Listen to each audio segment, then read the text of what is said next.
Our society and our world are full of these invented and built up and contrived facades.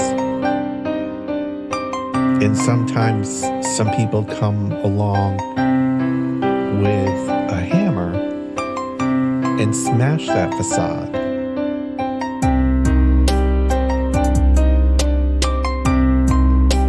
It's a brilliant, powerful hammer. It's a brilliant, powerful hammer to smash that facade.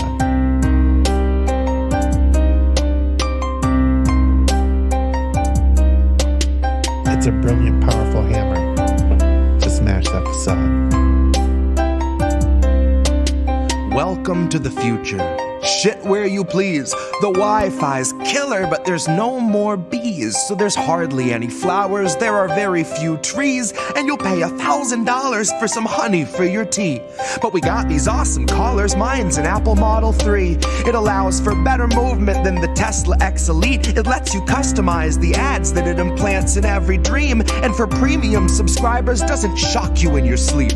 But it doesn't stop there. It can analyze your speech, and if it hears disinformation, then it notifies police. It's a swift re-education, but it knocks you off your feet like your booster every 7th week.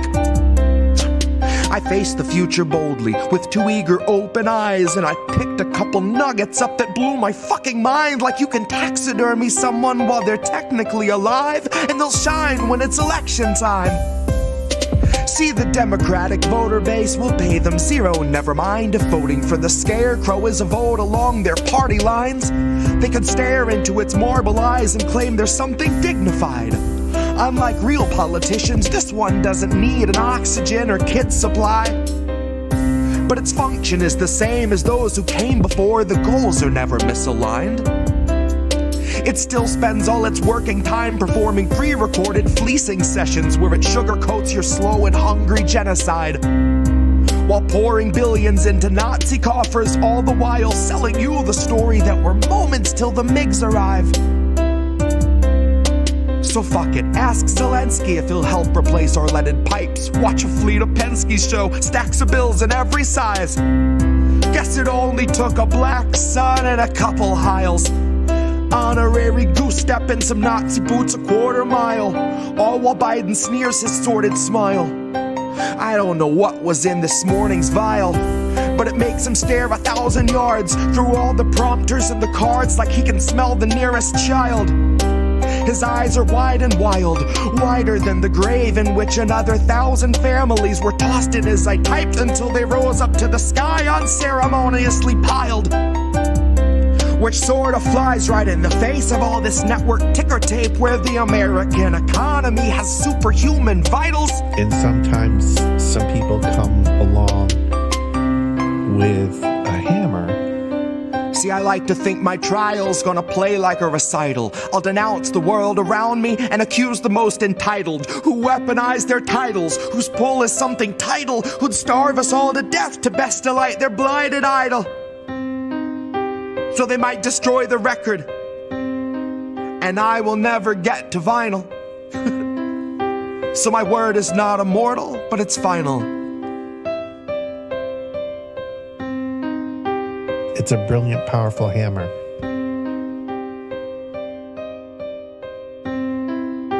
It's a brilliant, powerful hammer to smash that facade.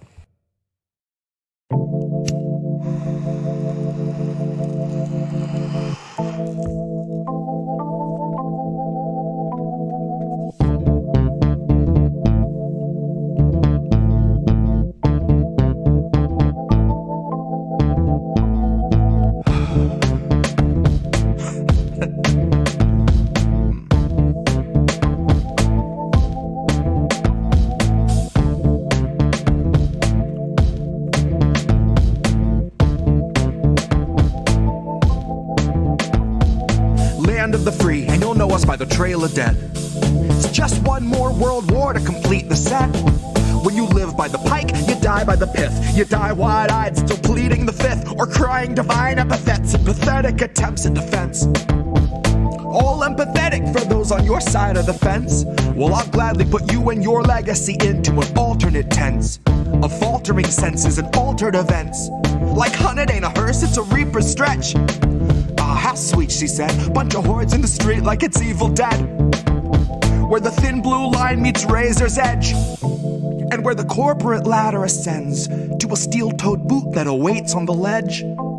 You'll be licking it fresh at your boss's request till it stomps each finger and watches you fall to your death and drown in an ocean of debt. Gone with the fodder who gathered to honor the patient left, who purity tested themselves into sections, step by step, till the next election, when it's just one them and the sound of their well-read theorized breath. That's harm reduction for the lowly cost of you holding your nose and just openly buying the theft. Maybe that's all in the flick of the pen. Maybe we're all one unmarked van from a trip to the pen, being guarded by pigs who exist on a diet of dying breaths of much worthier men. Honey, heaven's expecting you. Just don't get too hung up on who they let in. Just look up at the shine of the pearly gates. You don't need to worry if there's lead in the paint. You don't need to worry if there's lead in the water, lead in the milk, lead in the honey, lead in the caustic embrace of the Heavenly Father. Lead is the flavor of passive perpetual slaughter. Lead is the taste of us led to the ledge by the lure of the legend of expert consensus, and then beckon to stretch it just one step farther. And I hope all the folks who were boastfully gloating and toasting themselves as the heroes of COVID for boosting their boosters and doing their part are now equally thrilled to be starstruck martyrs. All laid in a government grave with anonymous markers, like you're back from the carvers and off to the splicer. You're the very first wave to be slain in the war against Pfizer, that 100 years war against Pfizer. They are thinning the crowd that is striking right now to bleed adequate pay from those inhuman misers, who all sit in their office and designate coffins to people regarded as nothing but profit for Kaiser. Still the Dems want you nicer. Dems want you softer. Dems want you kinder. Yeah, they all want you graciously starving in silence. You will speak when you're spoken to. Rest of the time, you and all of us peasants are merely depressing statistics neglected in Congress's binders. All bled, bone dry, then fed to the grinder. Our headstones line each step as reminders. That's a lesson in object permanence learned in the furnace by workers consigned to the fire. Workers bled, bone dry, then fed by the fed to the grinder.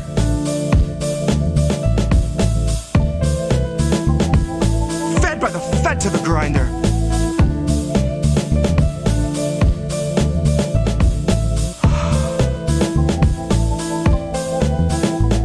Now the Fed went straight to your head. Mind what you hide and your sighs unsaid, and your eyes turn blind to the signs unread.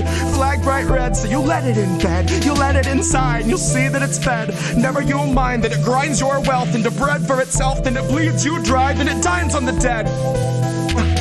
Now the Fed went straight to your head. Mind what you hide and your sighs unsaid, and your eyes turn blind to the signs unread. Flag bright red, so you let it in bed. You let it inside and you'll see that it's fed. Never you mind that it grinds your wealth into bread for itself, then it bleeds you dry, then it dines on the dead. And the Fed went straight to your head. Mind what you hide and your sighs unsaid, and your eyes turn blind to the signs unread. Flag bright red, so you let it in bed. You let it inside, you'll see that it's fed. Never you mind that it grinds your wealth into bread for itself, bleeds you dry, then dines on the dead. The Fed went straight to your head. Mind what you hide and your sighs unsaid, and your eyes turn blind to the signs unread. Flag bright red, so you let it in bed. You let it inside and you'll see that it's fed. Never you mind that it grinds your wealth into bread for itself, then it bleeds you dry, then it dines on the dead. Here's where our leaders would see us all led. Here's where our leaders would see us all led. Here's where our leaders would see us all led. Here's where our leaders would see us all led. The Fed went straight to your head. Mind what you hide and your sighs unsaid, and your eyes turn blind to the signs unread. Flag bright red, so you let it in bed. You let it inside, you'll see that it's fed. Never you'll mind that it grinds your wealth into bread for itself, then it bleeds you dry, then it dines on the dead. Fed went straight to your head. Mind what you hide and your sighs unsaid, and your eyes turn blind to the signs unread. Flag bright red, so you let it in bed. You let let it inside, you'll see it, it's fed. Never you mind that it grinds your mind, that it grinds yourself, that it bleeds you dry, that it dines on the dead. Here's where our leaders would see us all led.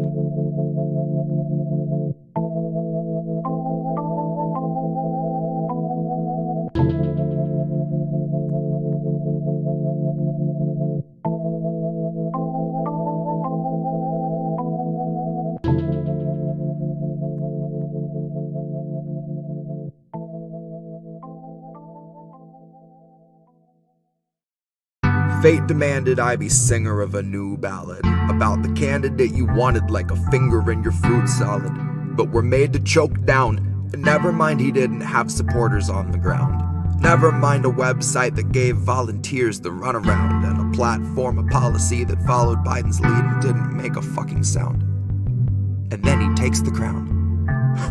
Now that's ascension into power by immaculate election, cause no one really wanted it and no one should have trusted it. But don't you try to question it, cause Joe is not a fan of questions, but Joe is a fan of pointing fingers right in people's faces. Or if they're not in public spaces, Joe will try to poke a finger everywhere I won't mention. Joe's soul is molded and beholden more to power than the list of fucking speakers at the DNC convention, who gave us all a show of keeping AOC at bay, just so everyone can say they tried to censor her dissension. But if you still believe the progressives we've elected give a shit if we're protected, there's a bridge I'd like to sell you in a parallel dimension. You know they're just tech savvier with media relations, propagandist Instagram and public obfuscation. Better suited to assure you that they're here to have a conversation. Better suited to assure you they aren't actively supporting your eviction and your slide into starvation. Better suited to assure you they can tweet about your needs and offer hope and motivation while you drift into the weeds. But they partnered with the moccasins and gators and the reeds, and they damn sure get a portion of our meat. So, love me or leave me or mislead me to decree. Honey, you won't want to hear it, so I'll try to say it sweet. The squad are not your buddies, they are simply more discreet. The GOP will kill you on your feet. Dems and fake progressives do it in your sleep. Anyone can recognize a nation's needs and put it in a tweet. But coming from a leader in a seat of power really shows they know they're obsolete.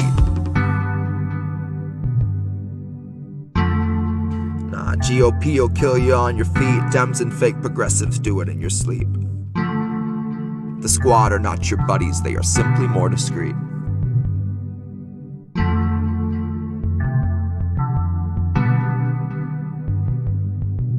You won't want to hear it, so I'll try to say it sweet.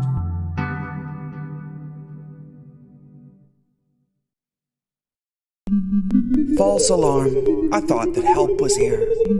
But it was my own reassurance bouncing round 100,000 times in my own ecosphere. If every time you speak you keep it off the record, consequently you can keep your record clear.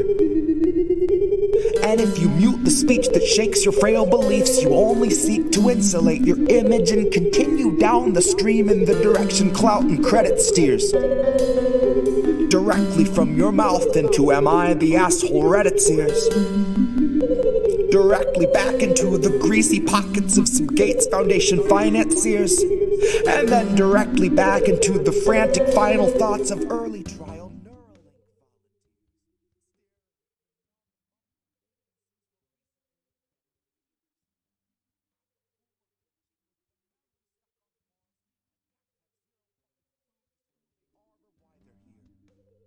It's been said that fear is all we have to fear. But that was back before the basosphere condenser came along, distilling concentrated fear that's diamond pure, crystal clear, oppressor strong, and woven into every single article you read and song they let you hear. And then Elon heard that Jeff enhanced our fears by 86%, and he said, hold my beer. And not a single sheep among the herd would turn their head or say a word, cause they were all too busy begging for the shears, begging for the muzzle, happy just to guzzle, feed, and watch a screen for all their years. Man, to each his own, can't afford a home, but they'll let you have your cozy little ecosphere. We're there among your own devices. You can break the seventh seal, overthrow the oracles and slay the seer. All the tomes were burned and all the lips were seared. Shut your eyes and all our lives just disappear. Now blink them twice. Welcome to your ecosphere.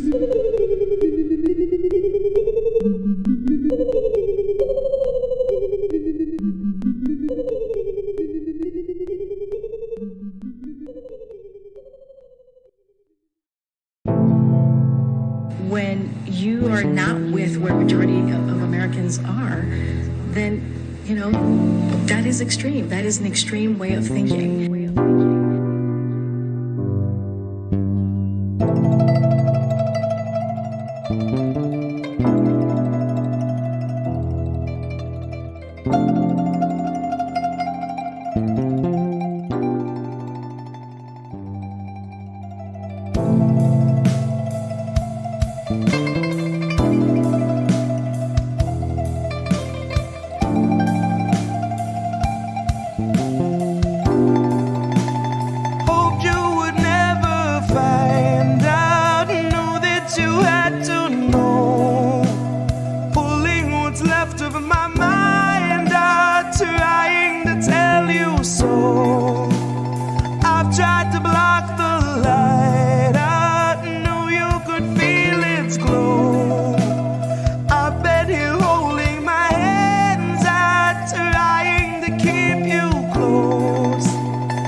Set you free, but I really want to let you be. And a part of me wished I could set myself aside, just let you take the ride, just chalk the rest up to destiny. I could let you believe that the only restraints in life are the size of your dreams.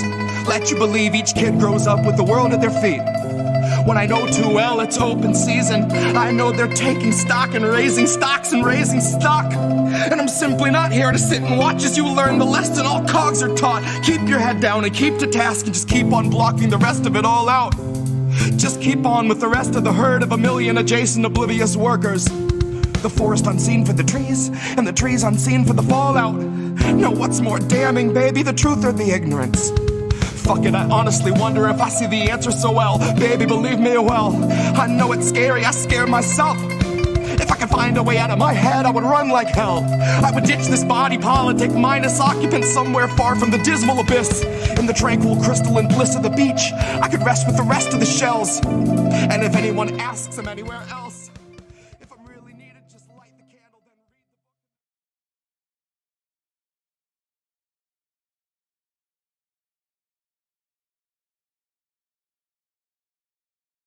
We want to have just an off-the-cuff chat between you and me, us. We want to talk right down to earth in a language that everybody here can easily understand. Who are these people? It's us. We're these people. I love that intro. I love that intro so much. I'm here with a different co-host this time, Oz LaFave. Hey guys, thanks so much for having me on. Friend of the show, DJ Joe Nice. How are you, friend? What's good? And you hear Nick say this all the time. The United States is the most propagandized country in the world. We are so fucked, you guys. Again, I'm sorry for being cynical, but seriously, we're fucked. We are fucked. We are well and truly fucking fucked. Just appreciate all the work that you do and the platforms that you all are providing. Hey, you. Doing good. How are you guys doing? And as independent media, we have a responsibility to be, we don't hide our bias, obviously, but we must stay true to the facts. What's up, Pam? Cheers and salutations. Smoke them if you got them. But I am here with a man that I've been waiting to talk to for the last couple of years, Nico House. As an educator, what I would suggest is that, first of all, podcasts like these are made. So you need to be an example for the people and for the future, knowing that your words can actually change the future. What do you feel? What would Kwame Ture feel? we would have to do. Well, politics is every day of every minute. You have to be aware of what's going on. Not voting on one day, so the vote has never meant anything. So I'm not a Democrat. See, I would call that guy the Black Obama. No. You know, the issues that we talk about, listen to us. As always, kids, labels are bad. Stay independent. Good night, fam. In news. It's in news. I'm in news, everybody. I hate the end. Sorry. I know. It's just funny. I find it funny. It just seems anticlimactic compared to everything else. But Right? but anyway, welcome to episode 63 of Iron and News. I guess I'm going to introduce us since I'm starting. I am your host, Collin Radix-Carter, also known as Care Bear, and right next to me is tech genius extraordinaire, pot smoker extraordinaire, Yep. Mr. Reef Breland.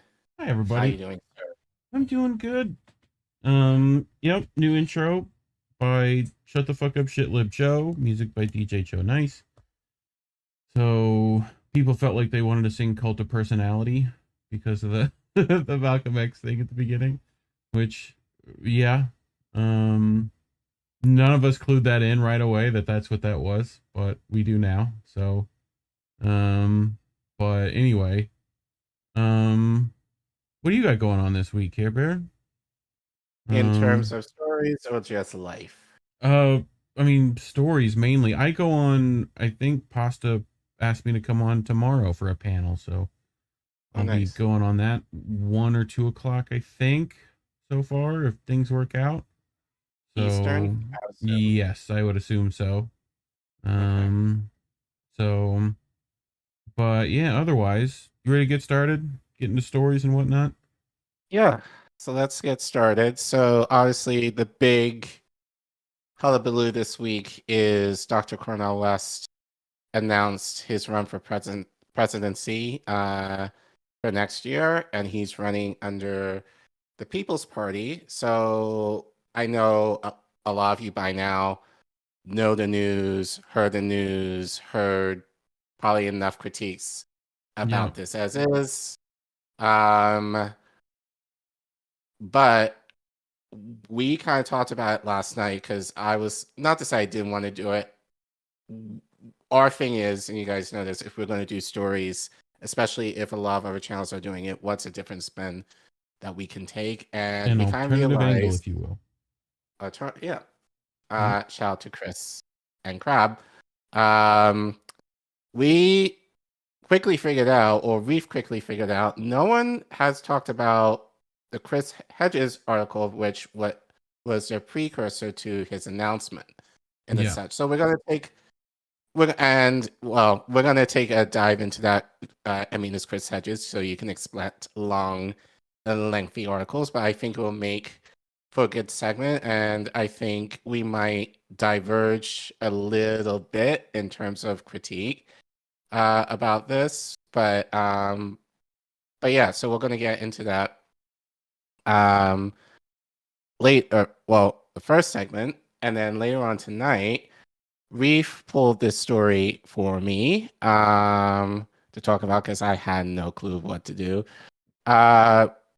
This kind of went under the radar, but I think it's important to kind of talk about a Ukrainian dam, which I think after reading through it, it might be especially important to kind of cover in terms of the geopolitical climate, in Europe right now, especially regarding Russia, and this might be kind of the beginning of potentially something more in terms of possibly escalation, perhaps. Yeah. So we're going to talk about the significance of that, and then I'll pull one clip from Richard Medhurst in regards to what his take is on that, and then some footage from the dam in Ukraine. From the dam. And what do you have? We got how dare China? Little Eric Andre right there. Who killed things? Talking about, how America got all upset that China had boats in its own waters. But yeah, we'll talk about that, and something that I think a lot of people missed, mainly because of our first story. Das Boot, the Grayzone, made a discovery. They found a clue. Blue's Clues went over there, left them a clue to find. They found it. So we'll talk about that. Over there near that Nord Stream. But anyway, that's all I got. So we got a super chat, which was nice. Dr. Nick Rivera with $5 saying, because Collin Radix-Carter needs to recoup costs. Got to get new lights, Collin. Appreciate you. Thank you, Dr. Nick. And we Spoopy became a member at the top of the show. Velvet Trace, aka Spooky365 on Twitter, gave us a little. It became a member. That's nice of her. Appreciate you, Spoopy. So yeah, that being said, I see Skaroo Google said that she wasn't notified that we were going live, or that's from Convo Couch, but yes. Oh, well, yeah. That being said, Angel was on INN member. Okay. Angel was on Convo Couch today, yes. I think. Yes, he was on today. That being said, please do the things of liking, sharing, subscribing. We appreciate y'all. We love you all. Obviously, we appreciate any financial donations you're able to give us. We know, obviously, for a lot of you, times are rough in these streets. Obviously, take care of yourselves. Take care of your families and communities first before you consider giving us any money. That being said, if you feel so inclined, any little bit helps, especially in terms of helping us grow. And we are growing. Yeah. And we're going to talk about that at the end of the show. Just we're happy to say now, at least, we have a show every week at a day a week. Yeah. So we'll share our schedule with you guys. But yeah, it just helps. We obviously, it's great for a good start, but we obviously want to have more content, hopefully more personalities who have stories that they want to share with you all. So we obviously want to uplift them, but that takes the monies. Yep. So please, if you can, and no pressure, and even if you can't, a minimum of a like or share, because we are heavily suppressed. YouTube does not like us. You know the thing. Thank you, Biden. Yeah. But do the thing. But regardless, we love you. We appreciate you guys, and we appreciate your support.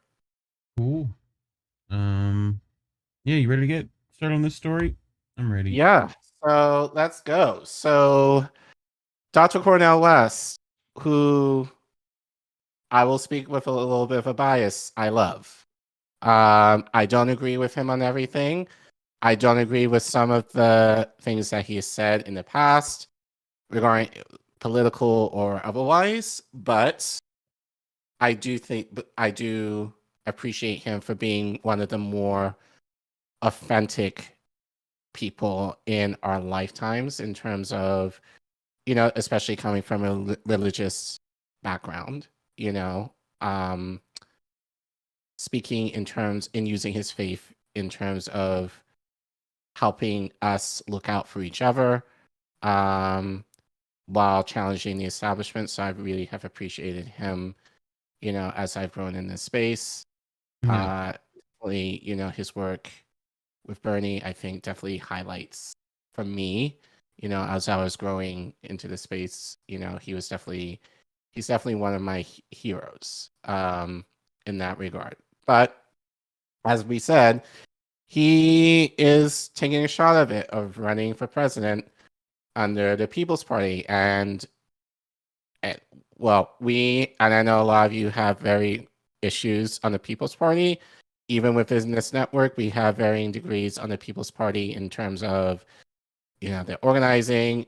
Obviously, Nick Brana, is kind of a lightning rod for some, or many, I would say. Yep. as we said, I know a lot of people have talked about this. A lot of people have made their critiques about this.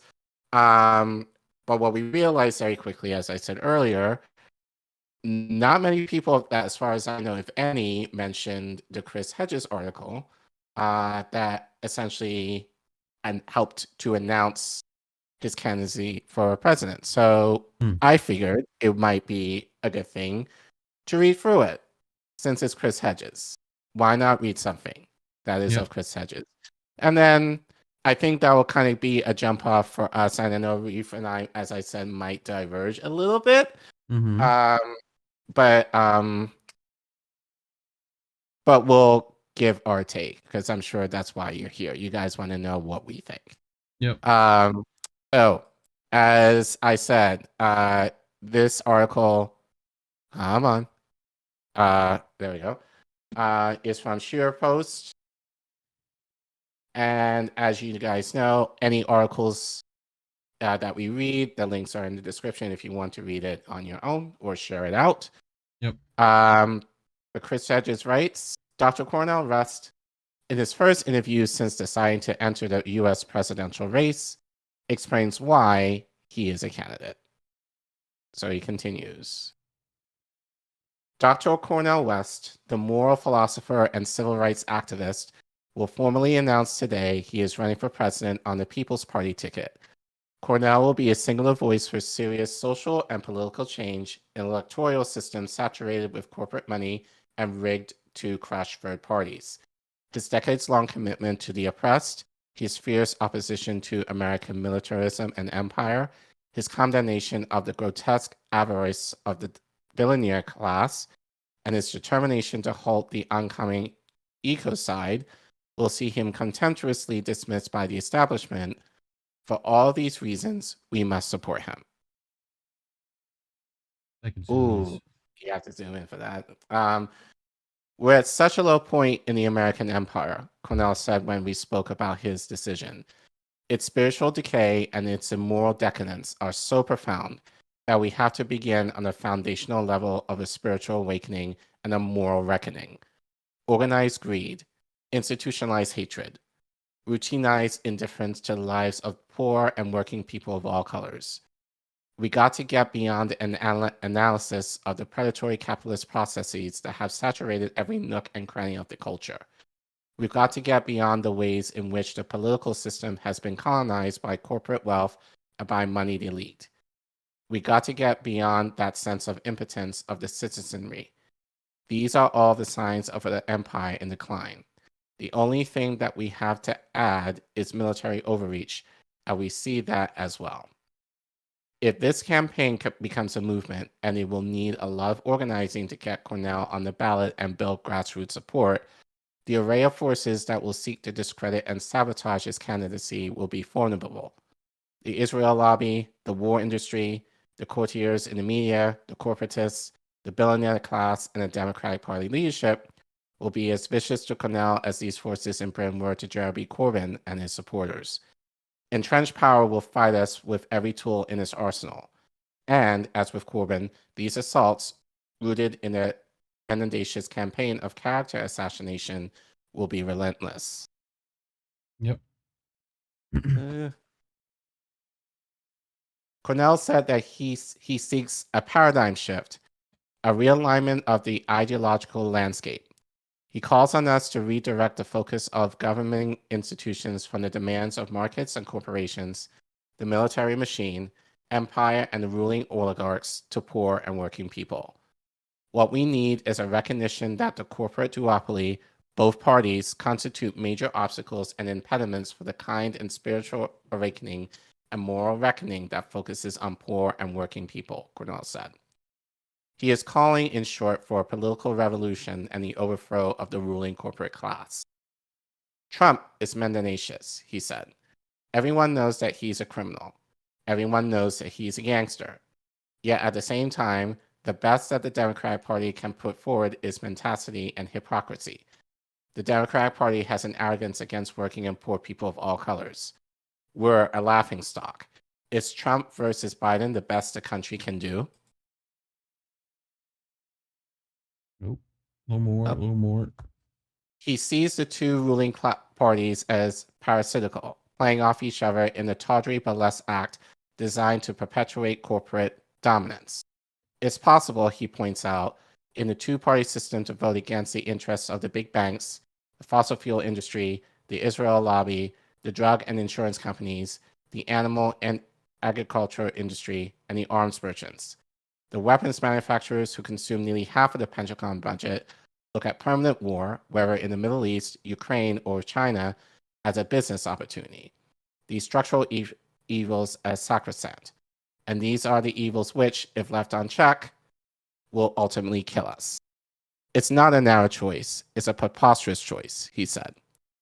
There is a difference in neo-fascist catastrophe and neoliberal disaster, he said. Catastrophes are worse than disasters. Disasters have less scope and range regarding certain types of issues. I never want to downplay the least vulnerable in our society, our gay brothers, lesbian sisters, trans, black poor, brown poor, indigenous poor. They are more viciously attacked by neo-fascists than the neoliberals. But the neoliberals capitulate to the attack. I will never say they're identical, but I would say poor and working people are still getting crushed over and over again. If we can bring together the best of the trade union movement, if we can bring the best of the Black freedom movement, the indigenous peoples movement, the women's movement, the gay lesbian movement, the queer movement as a whole, then we're going under, he added. And then what's at stake is, as you know, the utter destruction of the planet, destruction of the species, destruction of American democracy, and for me, coming out of the Black prophetic tradition, the destruction of the Black prophetic tradition. He sees the rampant militarism, not only abroad, but in our internal systems of control as the enemy within. This militarism must be dismantled if the paradigm shift he seeks is to occur. Progressives in the Democratic Party think they can get away with rendering invisible their concessions to extravagant militarism, he said. But it goes hand in hand with the US imperial policy. It goes hand in hand with expansion of NATO. It goes hand in hand to lead us in a proxy war with Russia. It goes hand in hand with taking money out of programs that have to do with education and healthcare and jobs with a living wage and housing, basic social needs of not just people in this country, in the empire, but around the world. How many precious Iraqis were killed by the US war machine, he asked. Each life is precious. Iraqi lives have the same value as a life anywhere else in the world. How many lives were killed in Afghanistan and Libya? We can look at all of the different examples.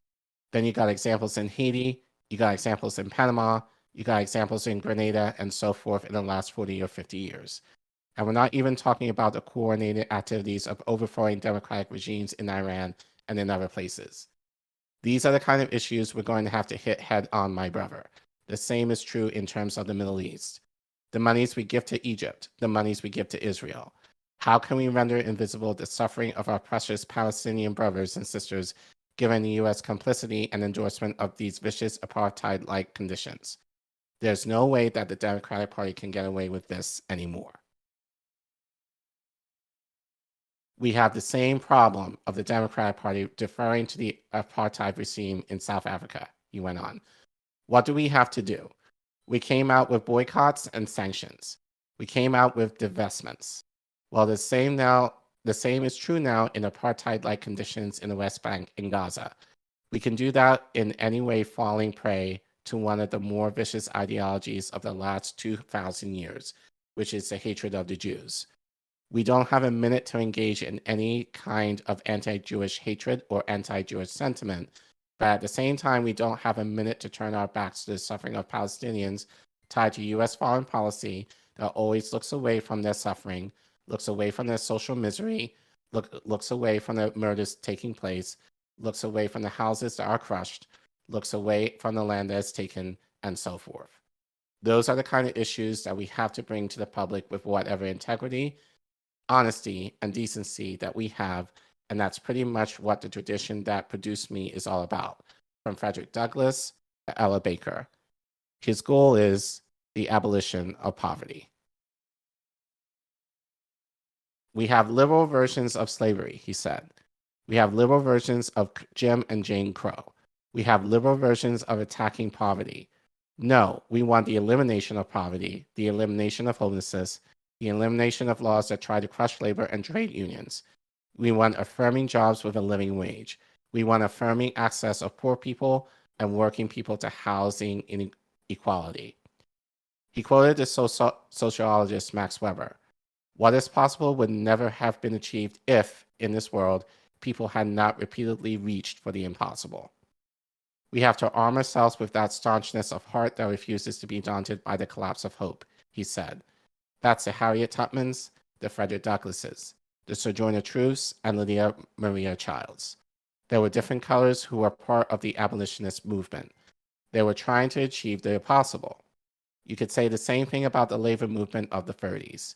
You could say the same thing about the Black freedom struggle against American apartheid in the South in 1955, beginning with Rosa Parks, trying to achieve the impossible. You can only achieve the possible by trying to achieve the impossible. And of course, as Nelson Mandela said, and then when you have achieved the impossible, everyone said, oh, well, that was inevitable. We got to break the fear inside of us, he said. The first fear goes back to Frederick Douglass in that famous struggle he had with Edward Covey, his master. The first fear was the fear of dying. Once you break the back of the fear of dying, you're a free person, you're a free human being. Frederick Douglass said, well, when I broke that fear, I felt that the first time I was already free, even though I was still a slave. And we know that Queen Mother Moore said the same thing.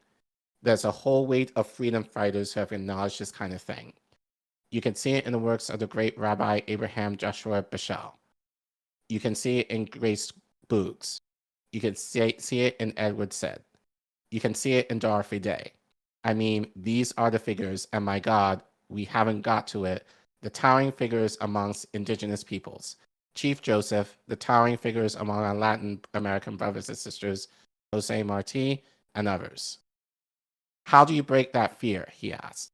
You have to have a movement, a campaign that speaks to the fear amongst poor and working people and breaks the back of fear inside them to get them to want to strain their backs up and do things that are outside the box, outside of the prevailing framework, outside of what they've conceived in themselves as being a part of.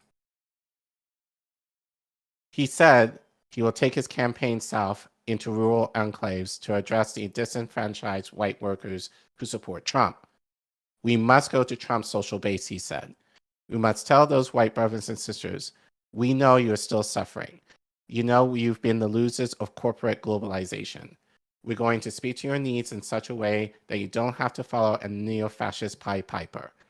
We on the left are concerned about working people even when they in themselves are xenophobic. Excuse me. We can steal some of the thunder from the neo-fascists. We are not in any way putting up with the xenophobia. No way. Not 1 minute. The anti-Black, anti-immigrant, anti-Jewish, anti-Palestinian, anti-Arab, anti-Muslim, I have no patience with that whatsoever. But I'll go straight into Trump country and tell all those white working brothers and sisters that I am deeply concerned about their wounds and their inability to gain access to the resources that they ought to have as citizens. We cannot defeat fascism with milquetoast neoliberalism. We got to get at the roots of it. We're trying to achieve the impossible, he said. By trying to achieve the impossible, we're going to do something that people think is not possible. The first thing is to break the back of the two-party system, to break the back of the corporate duopoly. If we don't, everything is at stake: democracy, dignity, the planet. I've known Cornel for many years. We drove together, leaving at 3 a.m. from our homes in Princeton, New Jersey, to attend the trial at Fort Meade of U.S. Army whistleblower Chelsea Manning. I was in the visitors' room at the prison in Frackville, Pennsylvania, as Cornel gripped the shoulders of political prisoner Mumia Abdul-Jamal and told him, "You have Frederick Douglass in you, brother." Tears streamed down Mumia's face. Cornel and I held a people's hearing of Goldman Sachs in Zuccotti Park during the Occupy movement, where those who were evicted and bankrupt by big banks testified against the heartless and greed of corporate capitalism. We have spoken together at rallies in support of the boycott, divestment, and sanctions movement against the Israeli apartheid state. We walked 3 miles on a sweltering July day in Philadelphia with thousands of homeless people to the Wells Fargo Center during a 2016 Democratic National Convention because housing is a human right. I was with Cornel when Bernie Sanders delegates, disgusted by the machinations of the Democratic National Committee against their candidate and his endorsement of Hillary Clinton, walked out of the convention. Cornel turned to me and said presently, Bernie lost his political moment. We have taught classes together in East Jersey State Prison. We have spoken on stages at universities where Cornel has demanded reparations for Black people and called for a guaranteed income for all citizens. I've heard him denounce the prison industrial complex as a crime against humanity. I've listened to him call for universal health care, canceling student debt, free university education, freedom for Julian Assange, and heard him thunder against those who deny women access to abortion. Cornel officiated, along with the theologian Dr. James Cone, at my ordination as a Presbyterian minister. We spoke and wept at James's funeral in 2018 at Riverside Church. James wrote that we must stand no matter the cost with the crucified of the earth. Cornel, like the biblical prophets, is driven by an unshakable belief that a brief sojourn on the planet is validated by not by what we do for those the world has cast aside. He is not only a political campaign, but a calling. That was a lot. But I think it was important just to read it all the way through, just to, just nestle with the words a little bit. But right. Any thoughts or anything that stood out to you? Well, I mean, I've always felt Cornel understood what needed to happen in the country. I feel like he's pretty aware of that kind of stuff. He's had his misses, but generally, like he gets at least a B plus. No, like I feel like he's hung around some people I don't like. Right. Mainly political, like politicians.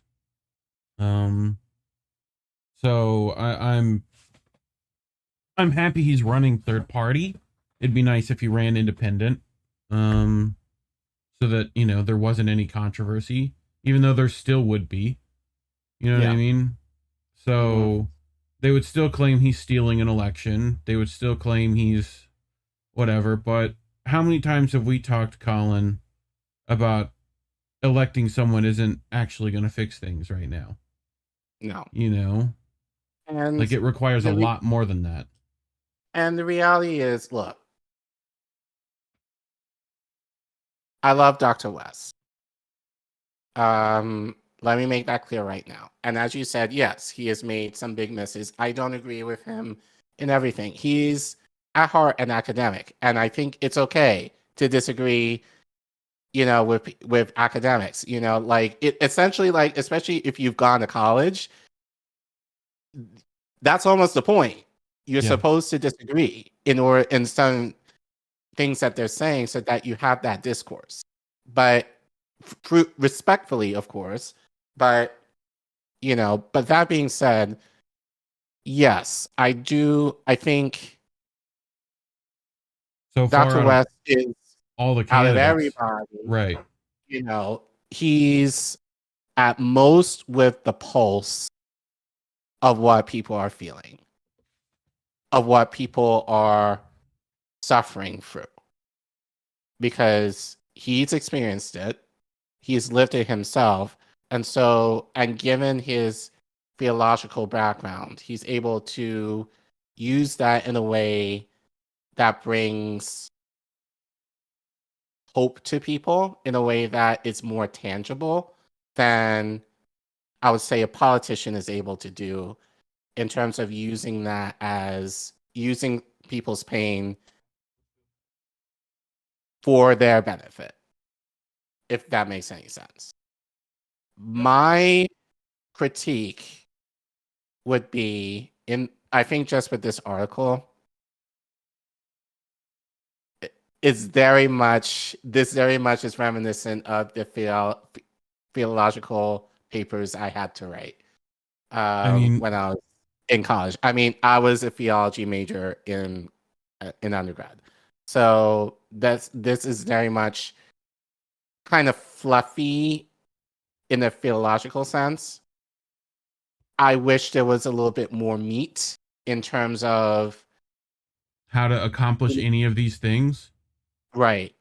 Like, it feels very similar to the Bernie campaign stuff, where it's like, yeah, here's all this stuff, but the actual implementation of which, there's no specifics. Like, right. You know. And look, I said this with Kashana Sawant when she initiated workers' strike back. It's okay to respectfully critique.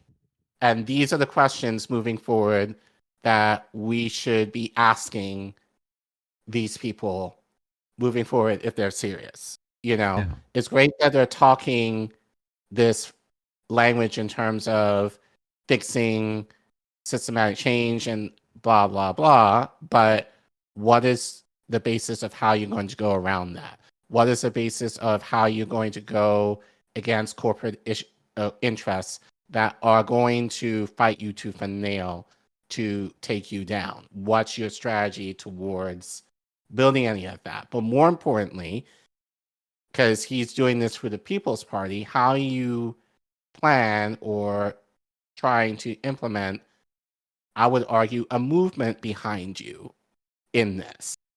And especially given the issues that the People's Party have, how are you going to counter that? So I'm fairly certain Dr. West is aware of the issues. Yeah. So it'll be interesting to hear. Now, he is going to be on Sabby's tomorrow night. So I'm sure Sabby is going to ask him a lot of these questions. So I'm sure he's going to be ready to answer them. But it'll be interesting to see what he says in terms of a lot of the issues with the People's Party, especially regarding Nick Brana. But I think the biggest thing is obviously people are saying, it's not technically a party. They're only on the ballot in, I think, 3 states, I believe, right now. Yeah. So what's your plan moving forward if you intend for this to be a thing? So, and I think those are valid questions to ask. That being said, though, I spoke with you, I think, briefly about this yesterday, and then I had people who kind of validated my thinking yesterday.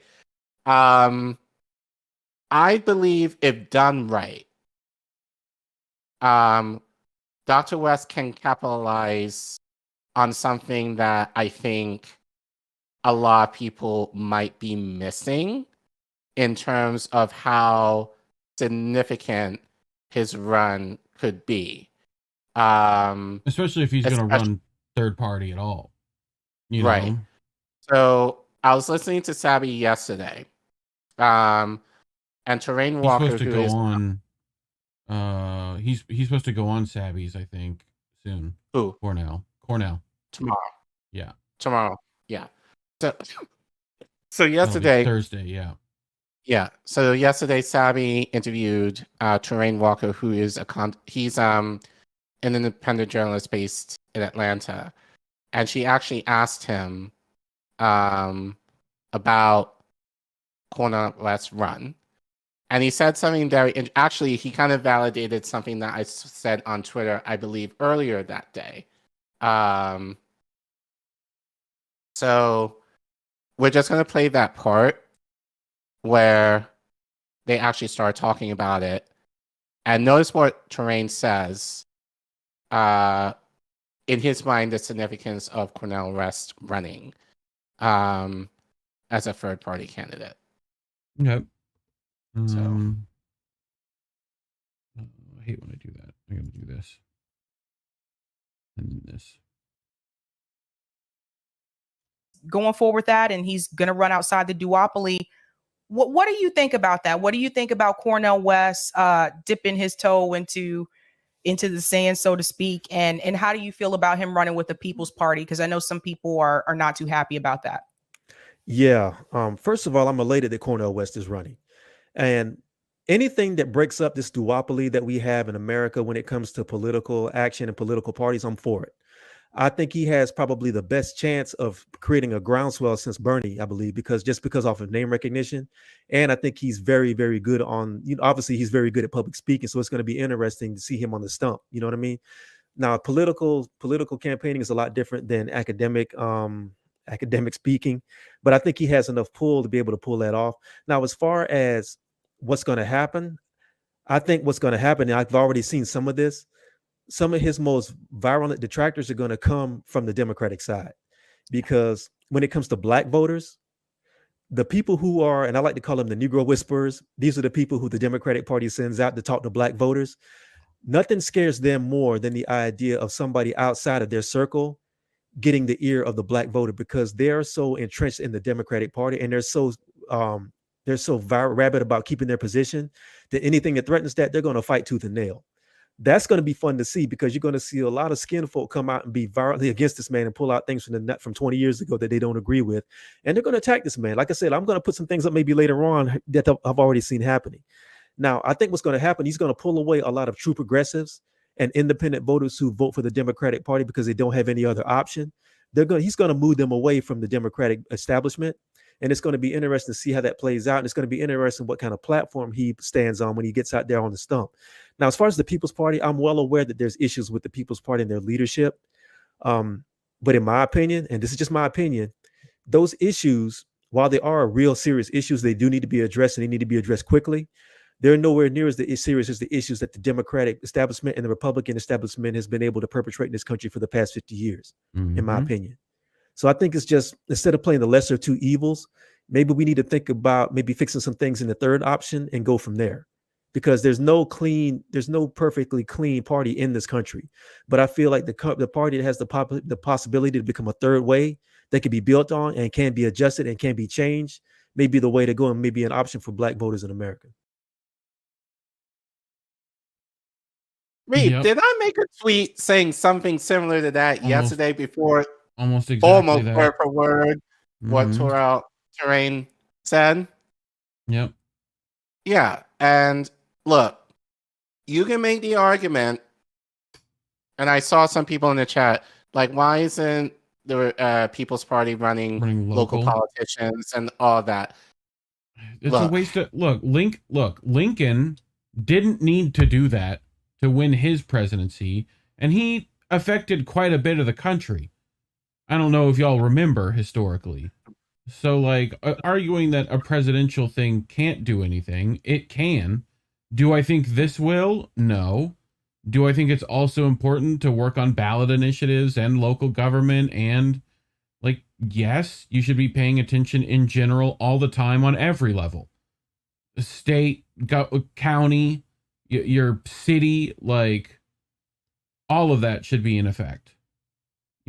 So I do also know that stuff costs money to run these things, and time and effort and people power and whatnot. So, like, there's a lot, I don't need to necessarily, like, I'm not crazy excited at another political candidate to worry about at the presidential level, but, like, okay.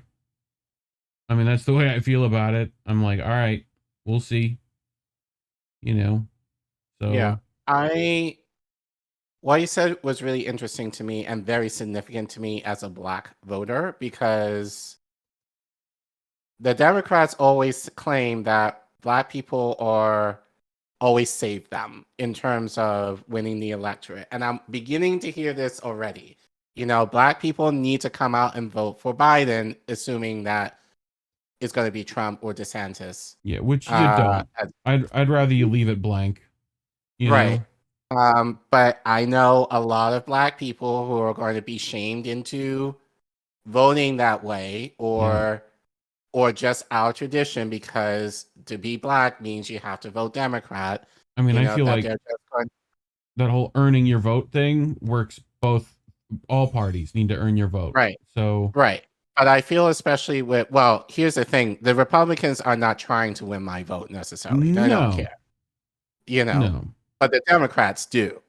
So supposedly. So it will be interesting to see what Cornel is able to do with his name recognition. And he's generally within the Black community, I would argue, pretty well liked and respected for the most part. Yeah. I know there's going to be some defections within that, but I think for the most part, and not just Black people, but you can argue across demographics, like for people who know are generally very fond of him.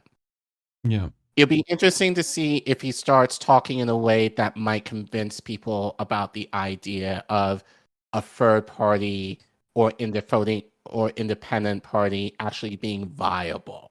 Yeah. That's what'll be interesting to see. And then if he's able to pull some people away at minimum to withhold their vote, or in a way of saying, you know what, like, Democrats, you want me to vote for you, you need to do this. Because I feel like Black people especially just give their vote away and we don't get anything, we don't get a return on our investment. And I'm glad that in the article that Chris Hedges wrote, he mentions the idea of fear. Yeah. Like, we vote more often than not, especially in this last election, out of fear. We fear, like, Trump is going to be bad for the country. Trump is going to send this country into hell. So we have to vote for the Democrat who's going to send us into a lesser hell or whatever. But this is what I said yesterday. I can't say I support Cornel West running for president, at least right now. And I'm being very truthful about this because there is issues with People's Party that I think do need to be addressed within the leadership and the organization that, as Terrain said, if they're able to resolve a lot of that, then I feel better. So we'll see what happens. So that's why I'm kind of like, I'm cautious. I wouldn't say cautiously optimistic. I'll look into it a little more, but you perked my interest a little bit. I'll say that. We'll pay more attention to this lane for sure. Right. But I continue saying, however, if he's able to make Black voters pause from giving away their votes without demands from duopoly, then I'm all for it. Yep. So, yeah, I think for me, it's about having people, and I wonder if this is my hope for Cornel at minimum, if he's able to have people vote with conviction of like, we're going to get this thing, otherwise shit is going to go down, otherwise, or versus, oh, I have to vote for this person because of, so that fear dynamic. So I'm going to be, it'll be interesting to see, what he says. So Terrain spoke about the Black vote. Curiously enough, Fox News also spoke about the Black vote as well. And they're not, and this, well, you know what? So hold on. So I see someone in the chat saying, I want Republicans to win. No, when did I ever say I want Republicans to win?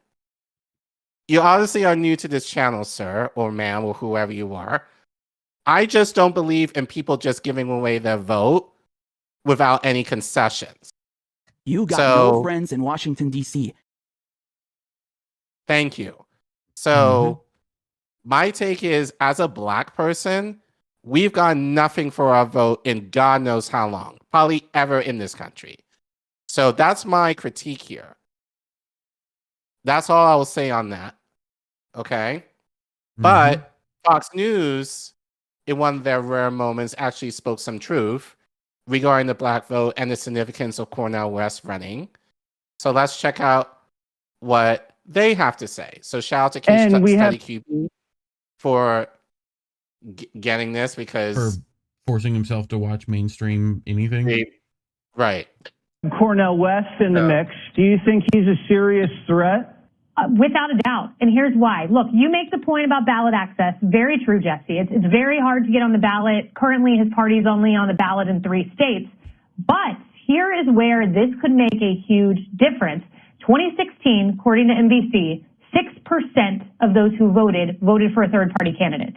Compare that to the last election, 2%. So a decrease of 4% for third-party candidates. And of those, they were breaking for Joe Biden on a 2-to-1 basis. So you could make an argument third parties were key to the 2016 election. You don't only have him, though. There's this thing called the No Labels Party that they're working up a ticket that they may put on the ballot. They've got, I think it's $70 million, Jesse, and they're on the ballot in Arizona already. So third-party candidates may be Joe's undoing. What is it about Cornel West that might attract Black Americans, younger Americans, Bernie bros?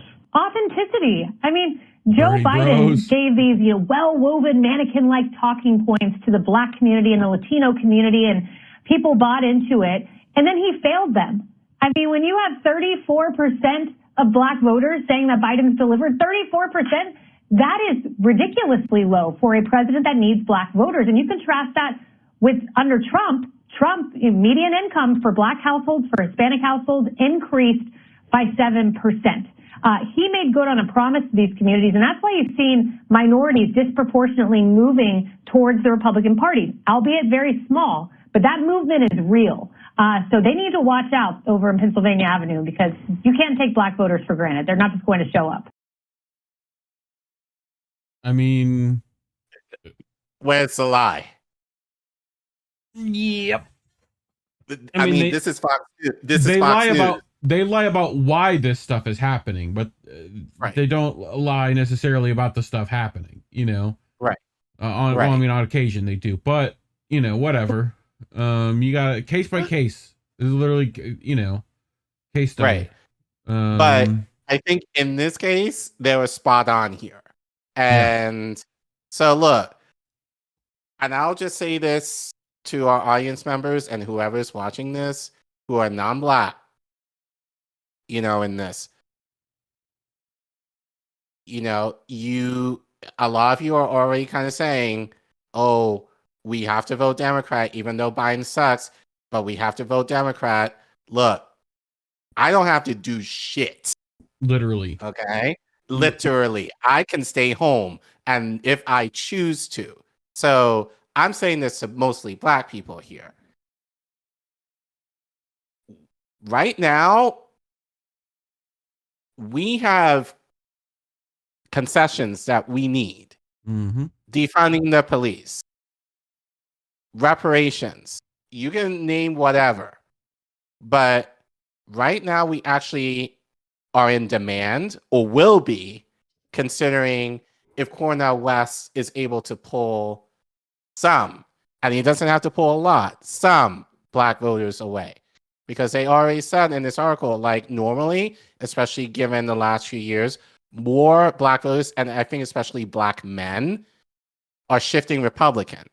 And that's going to grow more, especially if Biden is going to continue to do the fuckery that he's doing right now. So you want me to vote Democrat? Force Biden to actually do shit within the next year. Okay? So, but until then, I welcome Cornel West in the race.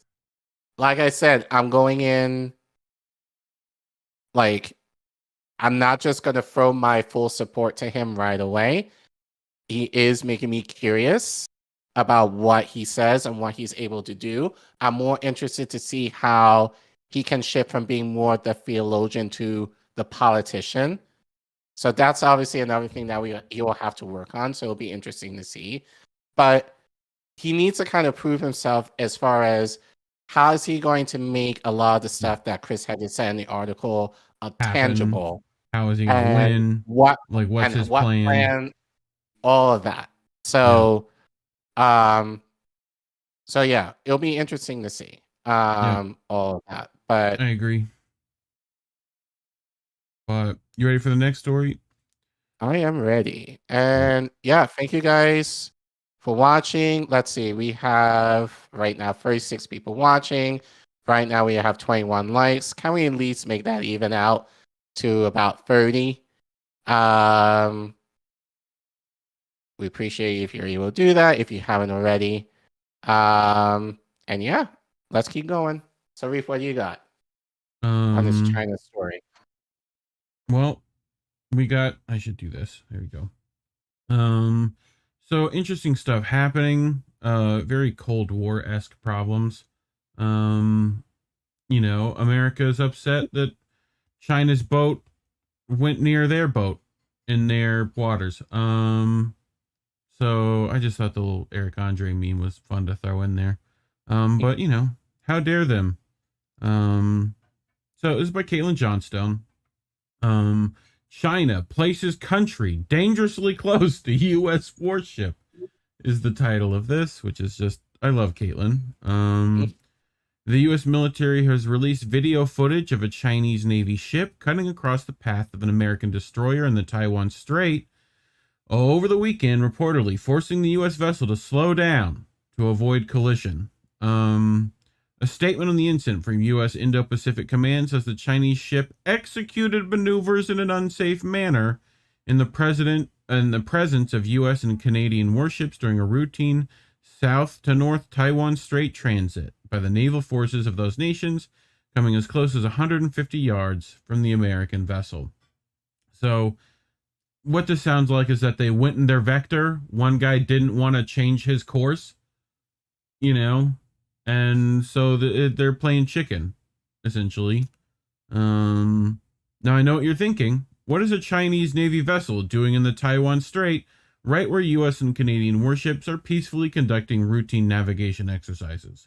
Well, I don't know if this news will be as shocking to you as it is to me, but it turns out that China has somehow managed to place its country immediately adjacent to the Taiwan Strait, and now is only 100 miles from Taiwan itself. This narrow channel of water was the only space the U.S. and Canadian navies were given to travel through, placing them dangerously close to Chinese warships and to the country of China. China has yet to issue a formal apology for menacing the U.S. Navy with the unsafe maneuverings of both its battleship and its geographical location. Collin, it's located to a lot of American bases, China. How dare them? How dare they? So this is breaking. The Navy has released video of Chinese warship sailing dangerously close to a Navy destroyer in the Taiwan Strait on Saturday. Now, I know this isn't boats smashing into other boats, but we might at least watch some boats. Oh yeah, there they are. That's how close they got. Real menacing, ain't it, Collin? No. Yeah, I know, right? So the issue is, Collin, for what a lot of people don't understand, boats don't have brakes. I'll start there. Boats don't have brakes. So you have a lot of tonnage moving through a lot of tonnage of water. Therefore, it's not the easiest thing to slow down. So boats have these things called vectors they use. They're little radar things that just look for other boats in that vector, as well as actual radar that looks everywhere, right? So, it's a cone out this way, right? And it's essentially, if you're in a particular area of that cone, you're going to have to maneuver yourself to stop from having a collision, which is what's known as a near miss, right? If they enter that area of your vector to where you have to slow down or speed up, pretty much. That makes sense, right? Right. So, both boats knew they were there, right? Like, it wasn't like, like they could have had a long time like it could have been these people were in this vector or heading into that vector. Does that make sense? Like, so it's just they happen to meet up here.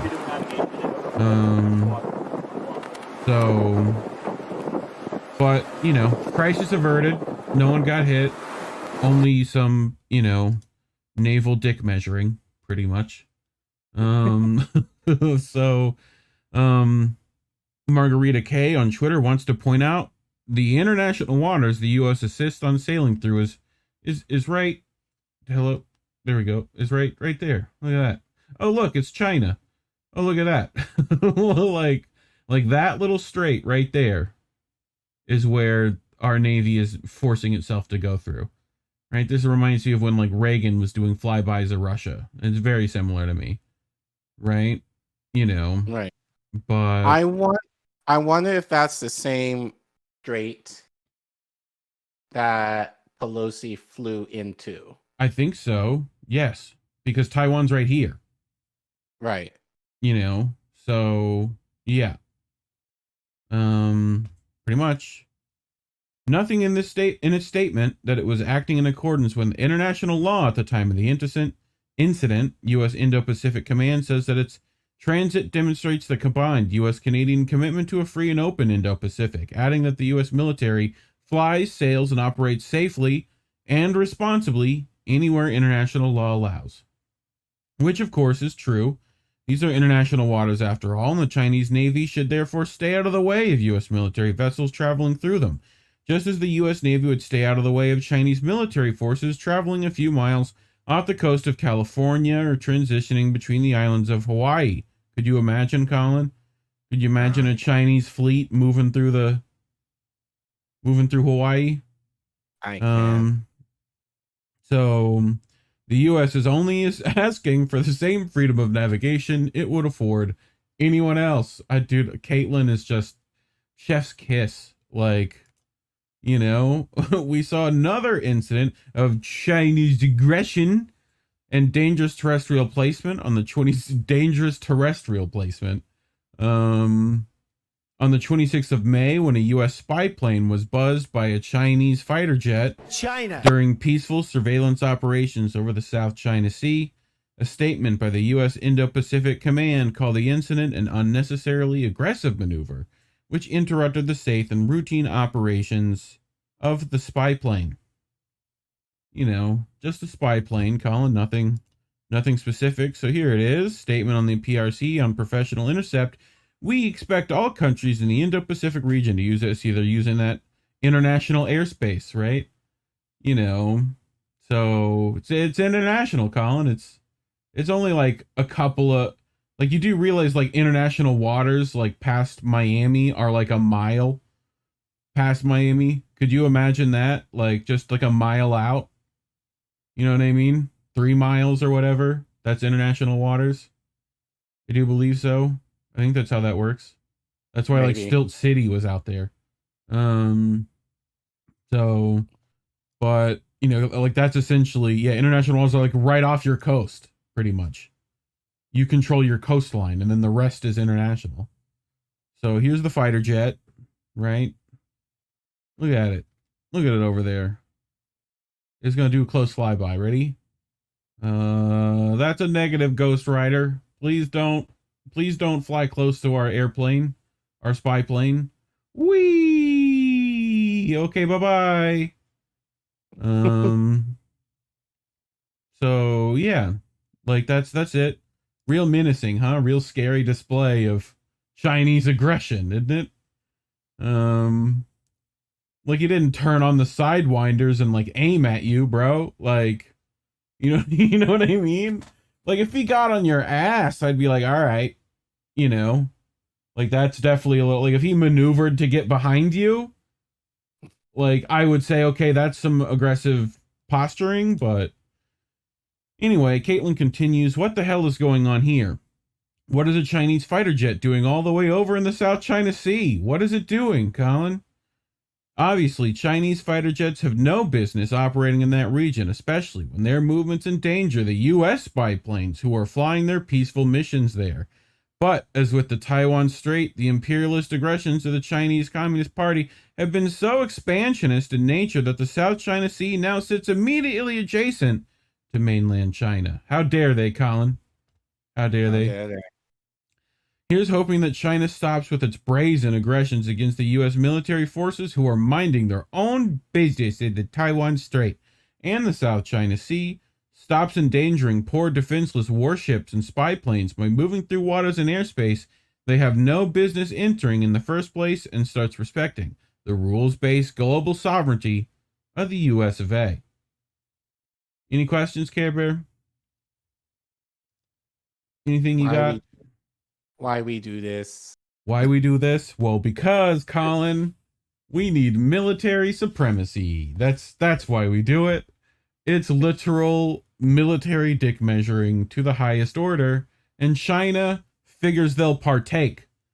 You know, like, it's also, we've expanded so much militarily, we think we own the world. So, you know, just whatever. We're just gonna cause us to. It's just so obvious that we're just trying to. It's like one of my students, I don't have any kids of my own, but like one of my students, like, purposely egging another student on by like a drop kick. Actually, one of my students did that to a student today. Just because, you know, like, well, no, not because he apparently during a special, he wanted to go in front of the line. Mm. And instead of using his words to say, I wanted to try and resolve the issue, he just drop kicked the girl who was in the front of him. So, yeah. So it's John just H. like, in the chat, we invaded everyone in order to scream about someone taking our stuff. The stuff we stole. Well, Right. like, you know. I mean, people have pointed out that, like, majority of Taiwan wants to stay with China, just like the majority of Crimea wants to stay with Russia, you know, and those polls about Ukraine also went the same way, which leads us to our next story. yeah. This So you might have to help me out with a little bit with this. I mean, I've read it, but just give me more. I feel you have a better understanding on this. Actually, let me move this quick than I do. So there we go. So this has gone under the radar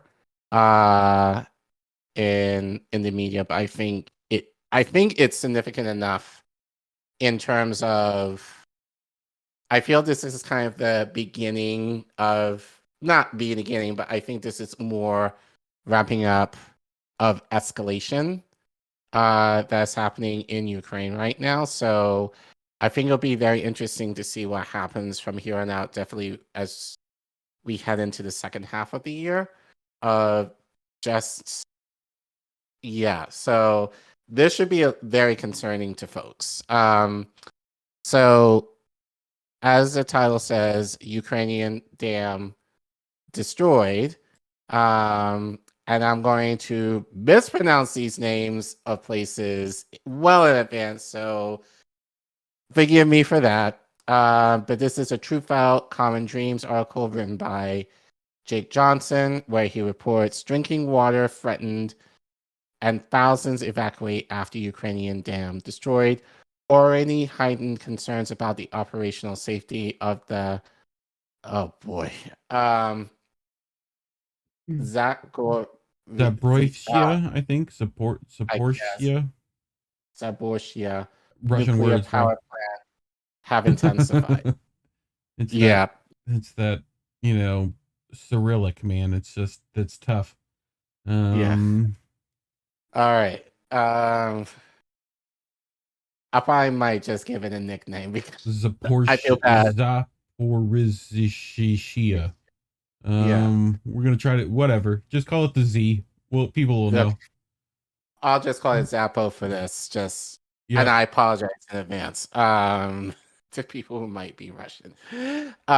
Already heightened concerns about the operational safety of the Zappo nuclear power plant in southeastern Ukraine intensified further on Tuesday after a major downriver dam was destroyed, forcing thousands to evacuate as water surged through the breached structure.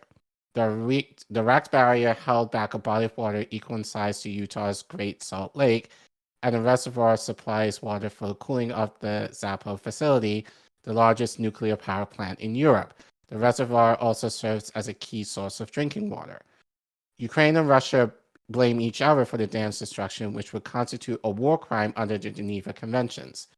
Reuters reported that neither side offered immediate public evidence to substantiate the accusations. Neither? Okay. So, sure. Okay. Well, let's keep going. The International Atomic Energy Agency, which has been monitoring the Zapo plant for months and vocally warning about ongoing threats to its integrity, said Tuesday it was closely examining the fallout from the dam breach, but there was no immediate risk to the safety of the plant. But Rafael Marinino Grossi, the IAEA's Director General, stressed Tuesday that an absence of cooling water in the essential cooling water systems for an extended period of time will cause fuel melt and inoperability of the I did it. Of the emergency diesel generators at Zapo, which is currently controlled by Russian forces. The plant is roughly 90 miles upriver from the breached dam. The main line of cooling water is fed from the reservoir and pumped through the channels near the thermal power plant to the site, said Grossi. It is estimated that the water through this route should last for a few days. Water in the reservoir was around 16.4 meters at 8 a.m. If it drops below 12.7 meters, then it can no longer be pumped. Grossi noticed that there were a number of alternate sources of water, including a large cooling pond next to the site, so that by design is kept above the height of the reservoir.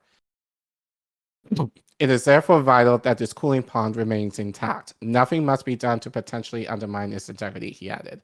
I call on all sides to ensure nothing is done to undermine that.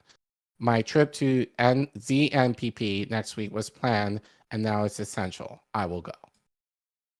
The Associated Press reported Tuesday that the potential far-reaching environmental and social consequences of the disaster quickly became clear as homes, streets, and businesses flooded downstream and emergency crews began evacuations. James Elder, a UNICEF spokesperson, said in a statement that the impacts of the dam's destruction will be acutely felt by children, many of whom will be left homeless and without reliable access to clean drinking water. This is yet another merciless attack on infrastructure that is vital to the well-being of everyday Ukrainians, said Elder. Outside experts and critics of nuclear power have been warning for more than a year that the longer the war drags on, the greater threat of the catastrophe at Zapo, which has already been significantly damaged by shelling. In a March 2022 report, Greenpeace wrote that in the event of a loss of cooling and resultant fire in any of the spent fuel pools at Zapo, the potential for a very large release of radioactivity which have a devastating effect not only on Ukraine but also its neighboring countries, including Russia, and potentially, depending on the weather conditions and wind directions, on a large part of Europe. Ukrainian and Russian officials traded blame for the disastrous dam breach. Ukrainian President Volodymyr Zelensky tweeted Tuesday that Russia blew it up, an alleged attack that he called a bomb of mass environmental destruction. Kremlin spokesperson Dmitry Peskov, for his part, said during a news briefing that we can state unequivocally that we are talking about deliberate sabotage by the Ukrainian side. Meanwhile, according to Reuters, some Russian-installed officials said that the dams have burst on its own.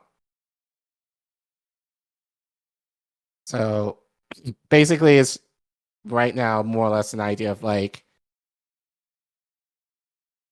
he or she did it. Yes, but we kind of already know who. Like, Russia didn't have any reason to. Right. Like, they're already winning. You know. Right. RFK said today they're killing Ukrainians at a 7-to-1 rate. So, like, you know, I mean, it's just like, we'll get into our next story. It's just like Nord Stream stuff. Well, we don't know who did it. It probably the Russians killed their own stuff. It's like, why would they do that? So Like, you can play that clip. It's no sound, but just to kind of give you a bird's eye view of the destruction of the dam. Wow, take a look at that. But Yeah, I this mean, was attached. lot I of can read water. that. I can actually read it from here. It's good. So I'll read this tweet from Mario Naval, I guess is how you say it. Oh, you've got it. And he writes, the Kavorovka hydroelectric dam, situated in Russian-occupied territory, has blown up. The dam supplied water to Crimea, as well as the Russian-controlled Zaporizhzhia nuclear plant. To get an idea of the size of the dam, the volume of the water it holds is similar to that of the Great Salt Lake in Utah. Multiple houses are being evacuated as towns near the dam begin to flood. Images from Nova Kavoya show buildings surrounded by floodwaters and even swans paddling around the local government office. The dam is important for various reasons. Holds reservoirs for water from multiple communities, provides cooling water to the Zaporizhzhia nuclear power station, carries water to Russian-occupied Crimea. Ukraine and NATO blame Russia for this attack, claiming it's an attempt to slow an Ukrainian counterattack that would use the road above the dam. The mayor of Nova Kavoya claims it's a Ukrainian terrorist attack. Russia has previously carried out several attacks on dams throughout the war. As the blame game continues, how will each side respond? So you can see that's a crazy amount of water. That's a lot of water. Yeah. That's a lot of damage. Wild. Yeah. I mean, they were still showing it. I saw that too. Like, they were still bombing that. Yeah. So actually, we can go to the next one. So, friend to the show, one day, hopefully, Richard Medhurst actually spoke about this. You probably can guess what his take is. But given that he's in Europe, we'll see. You can check out what he has to say in regards to this. So, wake up, asshole. Well, so you have another terrorist attack in Ukraine. This time it's the Kakhovka Dam. And the first thing the media do is blame the Russians. So let's see why the Russians would do it. They control the dam. They control the region. They need the dam to funnel water to Crimea, which is also under Russian control. They literally have zero motive. There is no motive. You know, the Washington Post in December published an article showing how Ukraine targeted this dam using American missiles, using the HIMARS system. But, like, no significant evidence on either side to say anything? Okay. Actually fired a missile at this dam to test if they could flood areas. Sound familiar? This is the same thing that we saw with the Nord Stream pipeline attacks, right? The first thing the press do is let's go and blame Russia. And now, almost a year later, the Washington Post finally admits that Ukraine, not Russia, Ukraine blew up the Nord Stream pipeline. This is something that I, myself, and others have been saying since the very beginning. Anyone with half a brain knew that it was not Russia. Russia would not blow up their own pipeline. But, you know, this was dismissed as a crackpot conspiracy theory that NATO would maybe do this or Ukraine. No, that's Russian propaganda. And another example, the Nazi patches. This week, the New York Times also finally admit that Ukrainian soldiers en masse are wearing Nazi patches to the point that Western journalists have to ask them to hide the patches before they take photos of them. I mean, this is despicable on another level. And then later they claim that these are authentic photos. This is not journalism. This is curated propaganda. So are the New York Times and Washington Post doing propaganda now, right? Always They're doing been. Russian disinformation. These people are not doing journalism, all right? You guys are a year late. Only publishing the truth when nobody cares anymore. That's not journalism, okay? They are the ones doing disinformation. They are the ones doing propaganda. And these acts of state terrorism blowing up pipelines and dams. European leaders say literally absolutely nothing, and all they do is give more money and more weapons to an army where men are wearing Nazi patches and blowing up our infrastructure. So what's the conclusion? Always ask yourself, who stands to gain? Whether we're talking about the Crimea Bridge, Nord Stream pipelines, or the Kakhovka Dam like today, always ask yourself who stands to benefit, and you'll find the answer, you'll find the truth. Thank you, Richie. Yay. But that helps clarify. Yep. Like, Russia had nothing to gain from blowing up essentially its own dam in its own territory, especially given that they benefited in that way.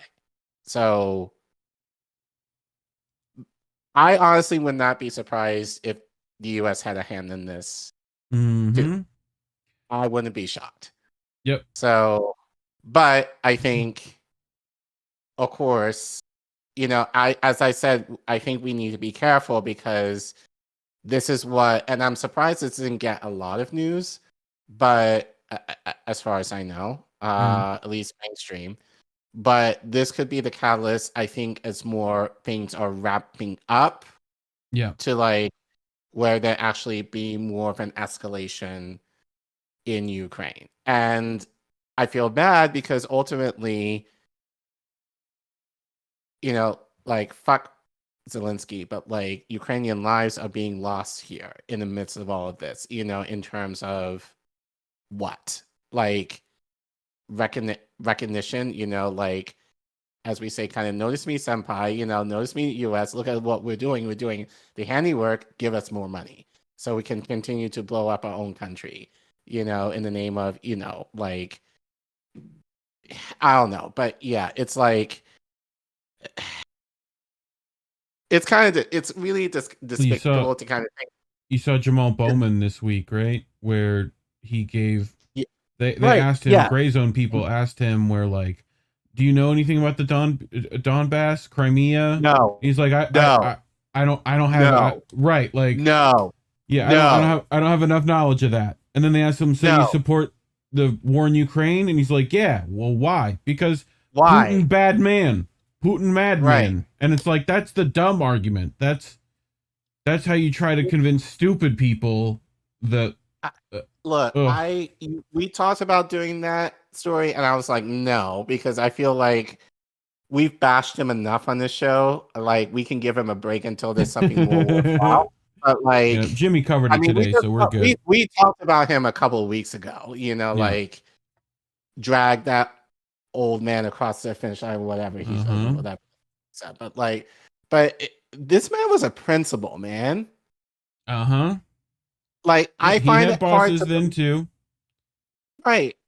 But it's like, you ran a school. Like, you're supposed to help your students critically, allegedly critically think. Yeah. You know? And like, and this is the best that we got in Congress, that you're not even intellectually curious to know, like, the complexities of what's happening in Ukraine and why, even at minimum, why people in your constituency are like, we don't want you giving money to Ukraine. Like, you haven't had like the curiosity to try and figure out why that is. Yeah. So, you know, so it just kind of shows, you know, that he's in his own little bubble and he's just following orders right now from Hakeem Jeffries. He'll just do whatever he's told. Yep. You know, and I'm pretty sure a lot of it he knows. Again, his buddy Monja Jones didn't make it. So he doesn't want to be next. He's probably on the chopping block. Well, they so have to go back to playing dumb. Yeah, they know. They all know. Right. Yeah. So it's just his way of kind of not keeping somewhat of a low profile in the appearance that he's actually doing something. So to try and win favor from the people who are looking at him more nominally to say, oh, yeah, he's fine. Right. But no. I saw a couple of the squad trying to curiosity pull back on this too. You What's know? that? There's a couple of the squad trying to pull back on this Ukraine stuff. Little bit. What do you mean pull back? Well, like, I think it was Jayapal, who was like, well, if they're attacking Russian space, then I'm not in support of that. Like they're trying to mince their words a bit to like, pander. You know what I mean? Right. So, Right. But this story with the dam reminds me very, very much of our next story, which, and the Grayzone, talking about them. Here's the Grayzone again, doing the work, and me and Indy both felt like this didn't get any traction because of what else happened this news cycle. And I think it's pretty important. I think this is like smoking gun stuff of things. So, shout out to the Grayzone. Oh, they're doing incredible work, in my opinion. So here's what I'm talking about. Independent Nord Stream expedition discovers clue missed by official investigators, but had a blue paw print on it. I don't know what happened with that, but clues normally have blue paw prints. That's how it works, right? You should put one on the Blues Clues. I could have done. But yeah, so this is done by Jeffrey Brodowski, which, links as always are in the description below to these articles, so you can show your support. So, here he is on a boat. We're on boats, people. Okay, so I'm sitting here with Eric Anderson, and Eric has looks like an interesting device in his hand. It is May 23rd, late afternoon, and we are in the Danish exclusive economic zone, and we are right above one of the blast sites of the Nord Stream 2 pipeline. So Eric, what are you going to be doing here? Well, I'm going to go down along a line. There is a buoy, and it would have been nice if the captain had told me exactly if that buoy is on the west side or the east side of the pipeline. But I'm going to go down there, and I was there before, so I know. I think I'm going to try to look at the depth, because I have the depth profile, and the depth would tell me something about where I am. And once I know where I am, I'm going to decide whether to go east or west or north, because I only really have a compass. Okay, let's go. So this is first mate Rico Freeze. He's just thrown our drone in the water, and we'll see if we can get some images of the Nord Stream 2 pipeline. Actually, it's not a drone. It's an ROV. Drones would say that there's some autonomy. Okay. So you see here we go. We're going towards the buoy, and here I see the buoy. I'm turning on the film. I'm turning on the lights, and I'm starting to go down. And this looks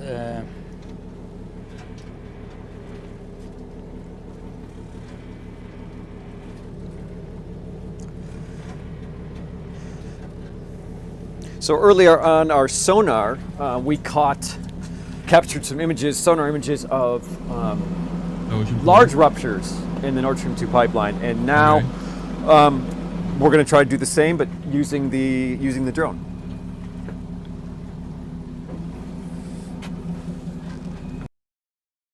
So there's that guy out there, right, doing the stuff. So they drew some conclusions a bit, if I can actually get this to do what I want. So on the evening of May 24th, 2023, I stood aboard a small ship called the Baltic Explorer, with sun still high overhead in the Baltic Sea.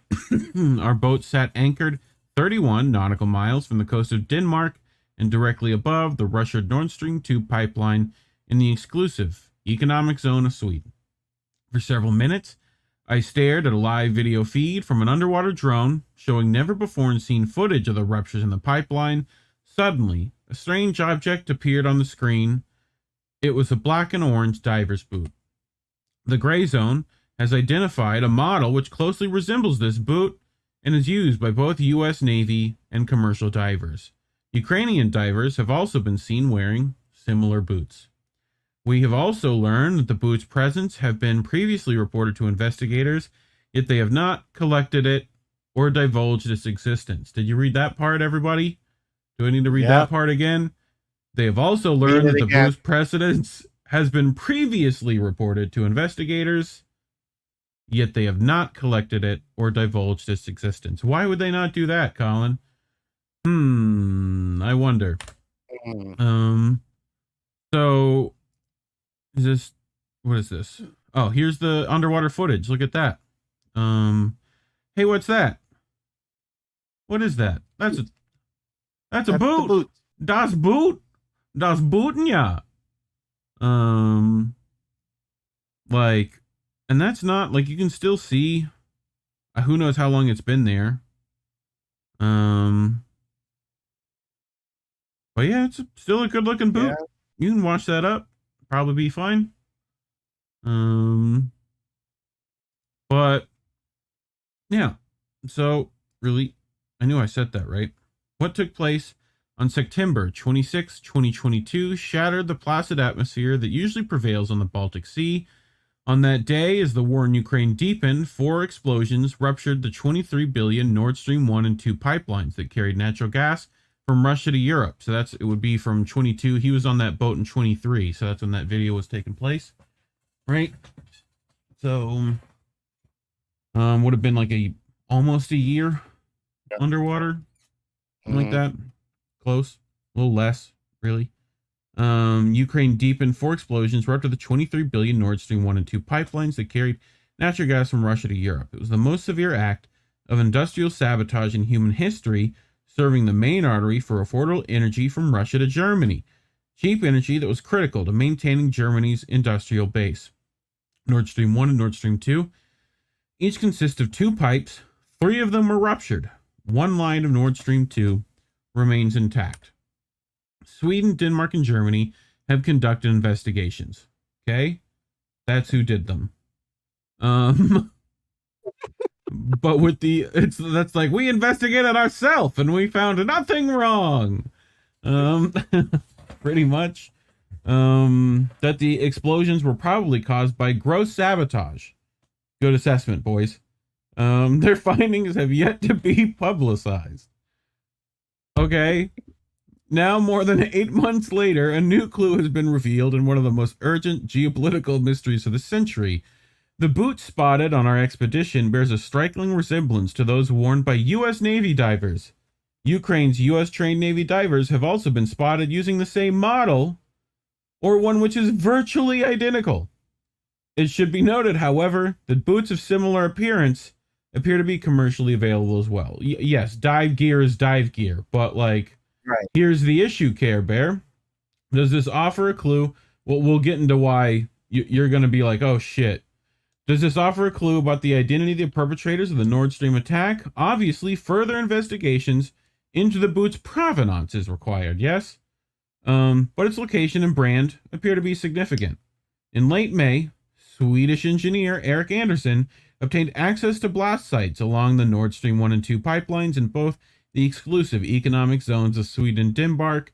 In the course of our expedition to the blast sites, the Grayzone obtained sonar images and underwater drone images and videos that have never been seen by the public before.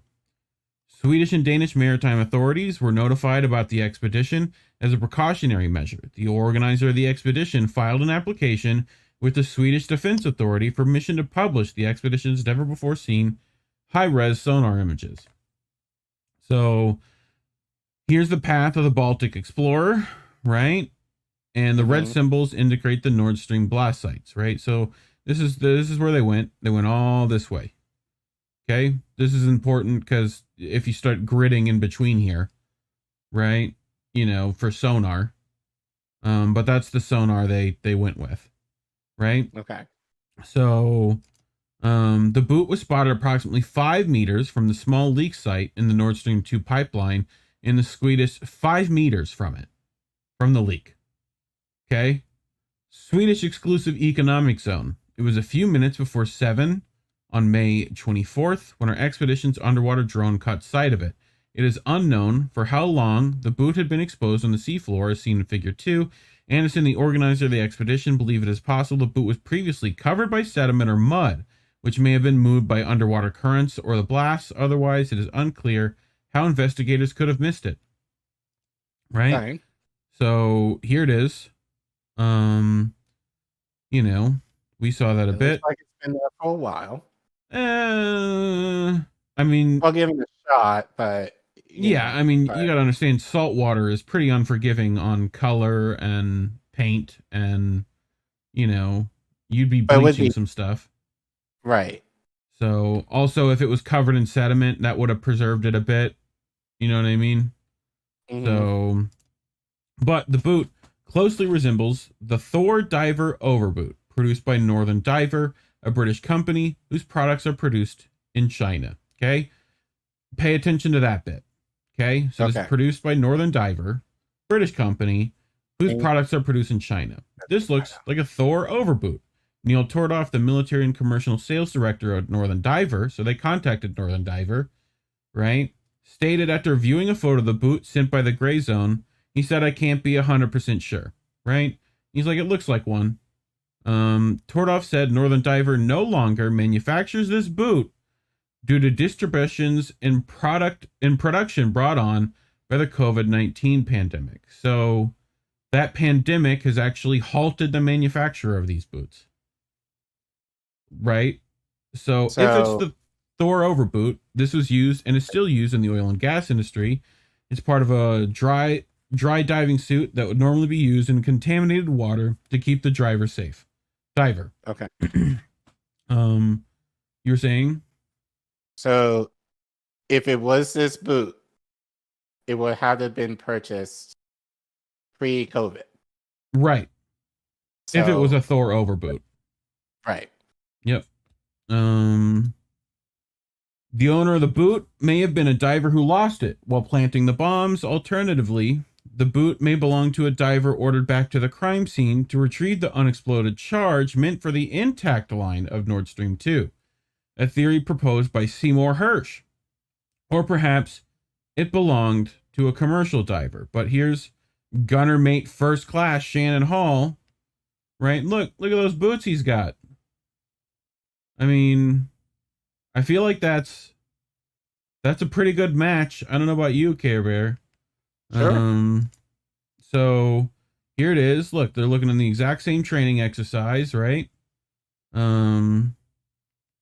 an organizer of the exposition, Anderson, contacted the Nord Stream 2 AG company to inquire about the boot. A representative to see if like one of their workers used it, right?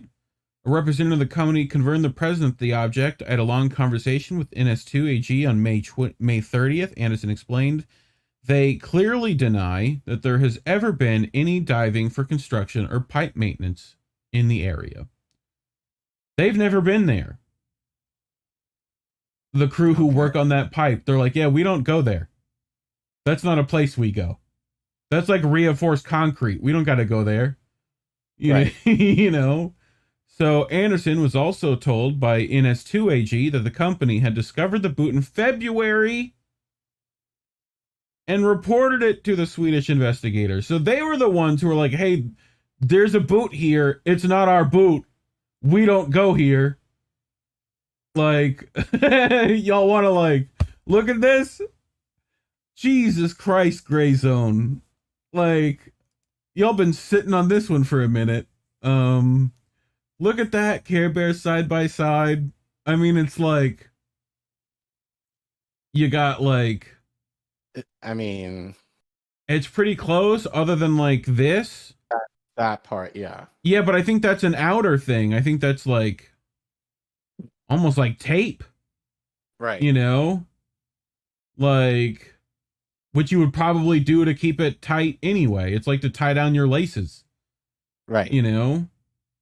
So, but like the bottoms look almost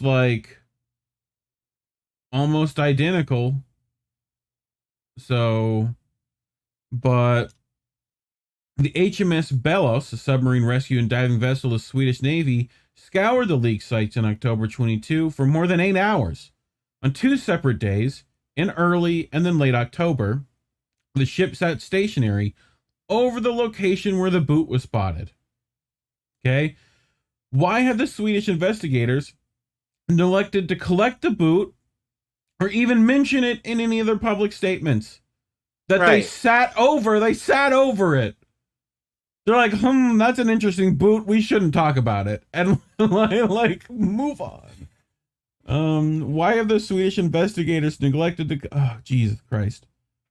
At the time of a publication, the Grayzone has received no response to an email requesting clarifications from them, which is why the Grayzone waited this long to publish. They're like, well, maybe they will.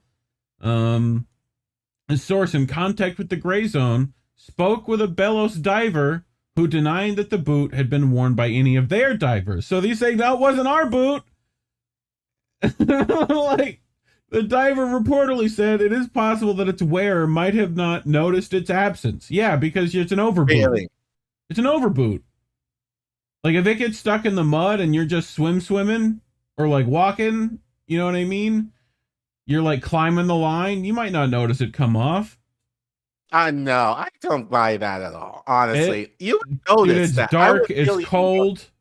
Like, you know, like you're already wearing boots. You're wearing boots.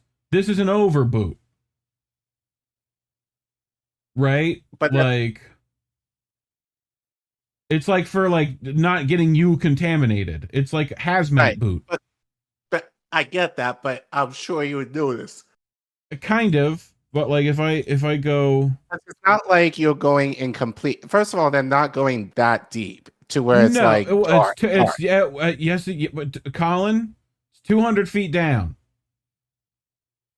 Like that's a dive, right? Like, but all the same, like if that comes on, I would feel that you would notice that, kinda, or you just don't care.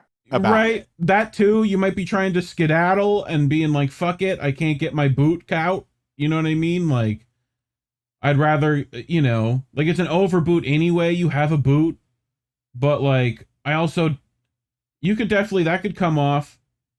Like, that's not out of the, I've heard of weirder shit on dives, you know, like, when it's dark and cold and you know fucking you're new to this and an explosion just happened and you know what I mean, like you might be a little stressed, but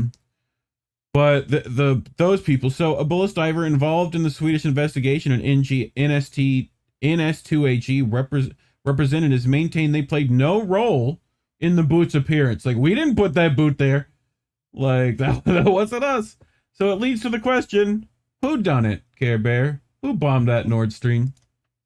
Well, this February, veteran investigative journalist Seymour Hersh cited a source with direct knowledge of the operational planning of a covert operation conducted by the CIA in partnership with Norway, a key NATO partner state, to destroy the Nord Stream pipelines. A handful of self-described open-source intelligence researchers claim to have debunked the revelations in Hersh's report, but it's since become apparent that some of the claims initially made by OSINT research have been exaggerated. Sweden's Expressen reported in May 2023 that the relevance of the observed Russian vessels have been dismissed and is no longer considered interesting for the German investigators. Interesting for the ship? Okay. According to Expressen, the ship's positions have been mapped, and the conclusions must be that they have not been in such a place that they could have carried out the deed. So they're saying Russian ships didn't do it. Right? This is Sweden. Expressen said it couldn't have been Russian ships. Right? So for now, German investigators seem to be focused on the Andromeda, a private yacht which they suspect was rented by a small team of pro-Ukrainian militants to transport explosives to the Nord Stream pipelines. Which has been the line that this was just, it's just a couple of guys in a sailboat, right? So through our expedition to the sites of the Nord Stream pipelines attack, the Grayzone obtained images and videos that have never been seen by the public. The sonar images and underwater drone videos and images may offer insight into the amount of explosives used in the sabotage and their placement. For now, we are left to wonder why Swedish investigators have yet to publicly demonstrate any interest in a boot found close to a Nord Stream blast site. Remains to be seen whether the item might offer a clue into the identity of the attack's perpetrators. So, Care Bear, a couple of things. We got a boot that, if it's the boot we think it is, hasn't been produced since COVID pandemic, at least in China, right? It's a boot that the companies that work on the pipeline say they don't use, and we don't go there. Right. Right. We don't go where this boot was. The people that investigated have said nothing, and that it wasn't their boot. Right? They know about the boot, but we didn't say anything about it. Right? Even though they hovered over it. And it's also used by U.S. Navy divers. So it also leads me to believe that those Ukrainian guys, if it was them, would have had to have had those boots pre-COVID pandemic. So they were planning to like bomb this thing before then. Right. So I mean, methinks the story is a little fucked, you know, like it's not, shit ain't adding up. You know what I mean? Like, I just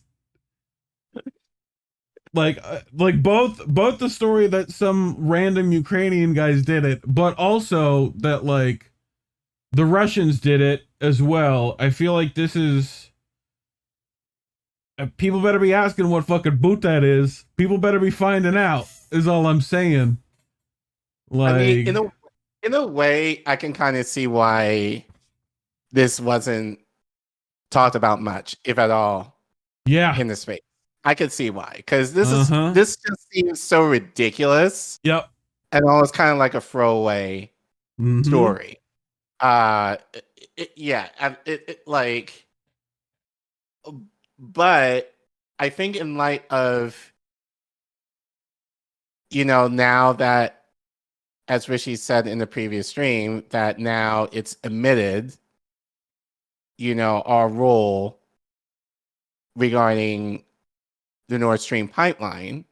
Yep. Like, it stands more to reason. Well, you see that some of these narratives are being countered, while also we're trying to switch our consent to fighting Taiwan by claiming China is. So I imagine you'll see, like, I'm hoping that they're trying to move on to the next thing, and that we can stop them from doing the next thing. Like, I think they're gonna. No, I think they're gonna write this out for as long as they're gonna try to. Yeah, but like, they're gonna try to. But I think it. I think it depends on the sentiment. I think there's still a strong enough sentiment regarding Google. Bro, if my wallet was there in that exact boot place, it doesn't mean I blew up the pipelines. No, screw, I wouldn't. Like, it's like, what else do you need? Like, and do you need the dog tags from the diver? Like, what? You know what I'm saying? Like, it's also, and then you know what they're gonna claim Russia did it, but the AG already said they've not been there. Like, the investigative team were like, yeah, Russians haven't been there to do that. Right. So, but considering that this boot is worn pretty much in the US. Yeah. Like, at least the company was in business pre-COVID. So that means we gave them the equipment, or right. Yeah. So, you know, I don't know, but I think, as I was saying before, I think there's still somewhat, at least here, a pro-Ukrainian sentiment, but I feel like that support is beginning to wane now. Yeah. Because, you know, especially now with inflation, I think people are now questioning the Biden administration more in terms of, we're giving all this money to Ukraine and we can't eat, or I can't afford gas for my car. Dr. Nick Rivera, the fact that the boot is made in China is proof that the Chinese did it. Yeah, yep. Exactly. It's them. They did it. So, you know, but I think they're going to try and ride it out for as long as they can. What we need to do is get Prince Charming to take the boot to all the enlisted U.S. Navy divers and see if the motherfucking shoe fits. What we got to do, if the shoe don't fit, we must quit? Is that what we're doing now? Are we fucking getting... Oh, God. Okay. But, anyway, fucking craziness. It's kind of a fun story in a sense, but at the same time, it's just kind of like... just depressing. It's depressing, but I think, these last two stories just kind of affirm, like... Narratives are being managed everywhere. Managed. And not necessarily, and as Richie said, we have to think about what does the people involved have to benefit. Oh. And it seems like in both cases that Ukraine had more to benefit in terms of the attention that they were going to get and the sympathy, quote unquote, that they're going to get in terms of their relationship with Russia, that they will get that response generally from the West. Yeah. But as I said, I feel that sentiment is now waning in terms of we've been at this thing. Why is it Collin, why is it one boot? Where the fuck's the other boot? Find the other boot. That's what I'm saying. Like, I could have, like, if it were two boots, like, I could imagine. But it was one. Like, I would know. Boot. I would know that. I would feel like personally, I would notice if I lost a boot. Like, I don't know. Find the model number, match the pair. Like, find the other one. Like, you have to go up on the surface and take the stuff off. You would have to notice that you have a boot right. So just one boot. Well, I mean, the fact that it's like, oh, I just didn't know, or you just didn't care about it. Fine. Even if you were under duress, you're trying to get the hell out of here. Like, skedaddle. You don't care. Like, fuck it, it's a boot. Right. No one's gonna find the boot. Like, I'll just cover up with some dirt. Like, no one will find it. That's what happened. Oh God. Anyway, craziness. Good stories this week. We have stuff coming up the rest of the week though, so let's tell people about that. Shout out to Crab, who's in the chat, who made this. Yeah.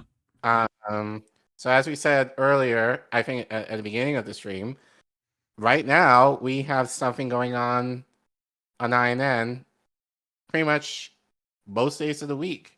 Yep. So actually, yeah, if you want to go down, so tomorrow night, Chris, who's on Alternative Angle with Crab on Mondays, is actually going to premiere his own show, Brandon Circuses. Yeah. That's his handle on Twitter, by the way. So that premieres tomorrow night at 9 Eastern. Yep. And on Fridays at 2:15. This is going to be like once a week for Angel now, or? I think so. Okay. Because Angel used to do, he would try and do every day, but now I think he's going to stick to Fridays. So Friday afternoons at 2:15, we got Angel, the Hampson Sick. Saturdays, Misty re-released her show, Bitch. Yeah. So she'll be added again on Saturday at 8. Friday, by the way, I don't know this week, but we did talk to Tara. She does plan on doing podcasts still. We got to figure out times and stuff, seeing as how she's in a different time zone completely. So, but otherwise, Saturday, Bitch with Common Misty. Go check out the last episode if you missed it. But that should be fun. Tomorrow, I'll be on Convo Couch, I guess, around 2 o'clock Eastern. Sunday, How Do We Missed Out with Reef and Indy. Monday nights, Alternative Angle with Crab and Chris. Yeah. Tuesday, not this Tuesday coming, but the next following Tuesday will be tradition. Tuesday will be American Tradition with Jesse and Indy, and then Wednesday nights is us in the news all over again. But yeah, I think that's it. Make sure to like, subscribe, share the stream if you haven't. Appreciate all the financial support we get. You know, we got a Patreon and you know, you can always leave a super chat or tip or whatever. We appreciate that as well. But also, any stories you want us to cover, it's one thing when we cover stories that obviously we have to kind of dig around to find, or whatever other trending tag us on topics. Twitter. Tag us on Twitter. We've done those before. Capital INN, lowercase news. Hashtag capital INN. So let us know any stories that you think are important for us to report on, and we definitely want to give you credit. So DM us on the Twitter or link us on Twitter, and you might find your story covered here. So fantastic. Is that it? We get through everything? We got I merch. think so. Check the merch store. Everything's in the description below. You can get all our links at indienews.network. All the members' links are there as well. So, you know, appreciate you, fam. As always, labels are bad. Stay independent. Good night, fam. Have a good week. We want to talk right down to earth in a language that everybody here can easily understand.